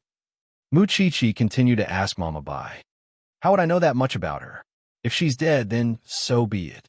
I'll just treat it as if I've raised an ingrate. From Mama Bai's words, Mu Chi-Chi could not tell that this woman had any feelings for her daughter. Mu Chi-Chi and Old Chung looked at each other, but did not say anything. Mama Bai began to chase them away impatiently. Are you done asking? If you're done, hurry up and leave. Don't disturb my rest. My daughter has just died. Do you have any sympathy? Old Chung and Mu Chi-Chi looked at each other and decided to leave the ward first. Old Chung thought to himself that he might be able to get some useful clues from this woman. But in the end, it was another wasted trip. Chi-Chi, what do you think? I think there's a big problem with this woman. Moreover, she's full of lies, Mu Chi-Chi said as she leaned against the wall outside the ward. Huh. I don't know if senior brother Chung noticed the necklace on Mama Bai's neck. Mu Chi-Chi reminded senior brother Chung to recall. I think it's just an ordinary silver accessory. There's nothing special about it. Mu Chi-Chi shook her head and smiled at him. That's not a silver accessory. That's a Perkin necklace. Moreover, it's a product of Huang Yao. It's a minimalist series of Huang Yao. I've planned events for Huang Yao before. I've seen it before. Are you sure? What if it's an imitation? Old Chung held his chin in confusion and said, How would a Philistine woman like her know about Huang Yao's jewelry? All in all, I think we still need time to investigate this woman. So, senior brother Chung might not be able to go back today. Mu Chi-Chi said to Old Chung. Suche heard what she said and promptly sent a message to Sheng Xiao. Then let's find a hotel nearby to stay. In the evening, we'll visit Mother Bai's neighbors. A moment later, Mu Chi-Chi called Tang Yin to tell them about the progress of the investigation and mentioned the platinum necklace. Tang Yin immediately realized that there was a receipt in by Cindy's drawer. It was worth 360,000 yuan.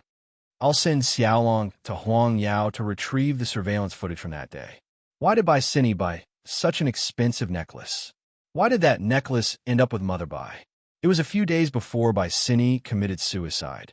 Mother Bai said that she hadn't seen Bai Cindy for a long time. So how did the necklace get in her hands?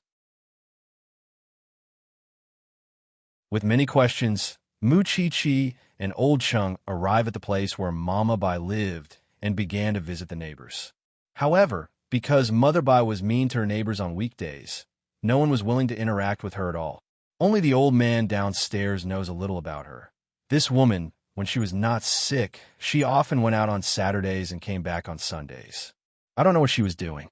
I met her several times, and every time she came back, she smelled of alcohol. She's mean and has no relatives or friends. She only has a daughter. In the past, she often beat and scolded her. By the way, when I came back once, I saw a luxury car sent to her and her daughter. Sir, how long ago was that? Mu Chi-Chi asked as she recorded. Not long ago, more than half a month ago, the old man recalled. It was a black car. From afar, it looked very beautiful. From this, it could be seen that Mama Bai's mouth was full of lies. No, it should be said that she didn't say much and deliberately avoided it. All right, it's getting late. Let's find a place to rest for the night and see what Captain Tang will do. Senior brother Cheng looked at his watch and turned to look around. Why don't we stay nearby? I've already arranged accommodation for you just now. Su Che, who had not spoken for a long time, suddenly said. The two of them were stunned for a moment and nodded. That's good too. Then, the three of them went to eat some J-City specialties. Because Mu Chi-Chi still wanted to go back to her room to sort out her doubts. After eating, the two of them went to the hotel under Su Che's lead. You rich people really know how to find a place. You can even find a 5-star hotel in a small place like J-City. Chi-Chi, I'm really basking in your glory. Senior brother Chung could not help but smile when he saw the door of the hotel. You're welcome. It was just that the two of them were arranged on different floors, which made senior brother Chung feel inconvenient. However, because Su Che said that there were no rooms, old Chung did not dare to complain. Call me if there's anything. Okay. Mu Chi-Chi nodded.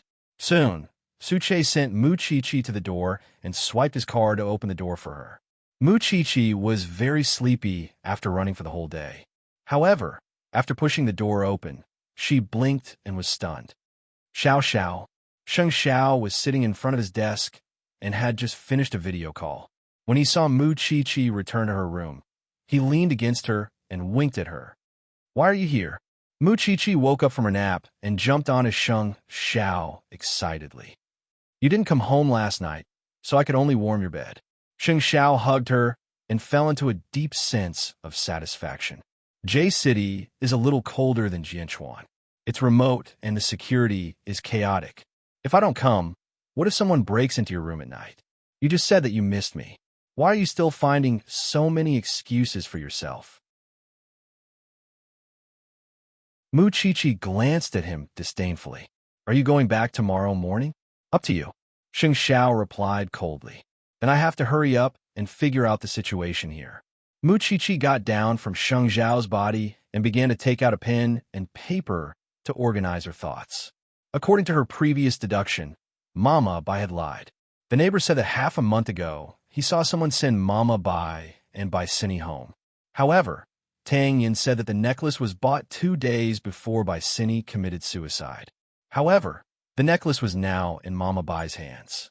In other words, the last time the mother and daughter met was within 10 days. The old man said that Mama Bai went out every weekend. Once, she even brought her daughter along and even sent her off in a luxury car.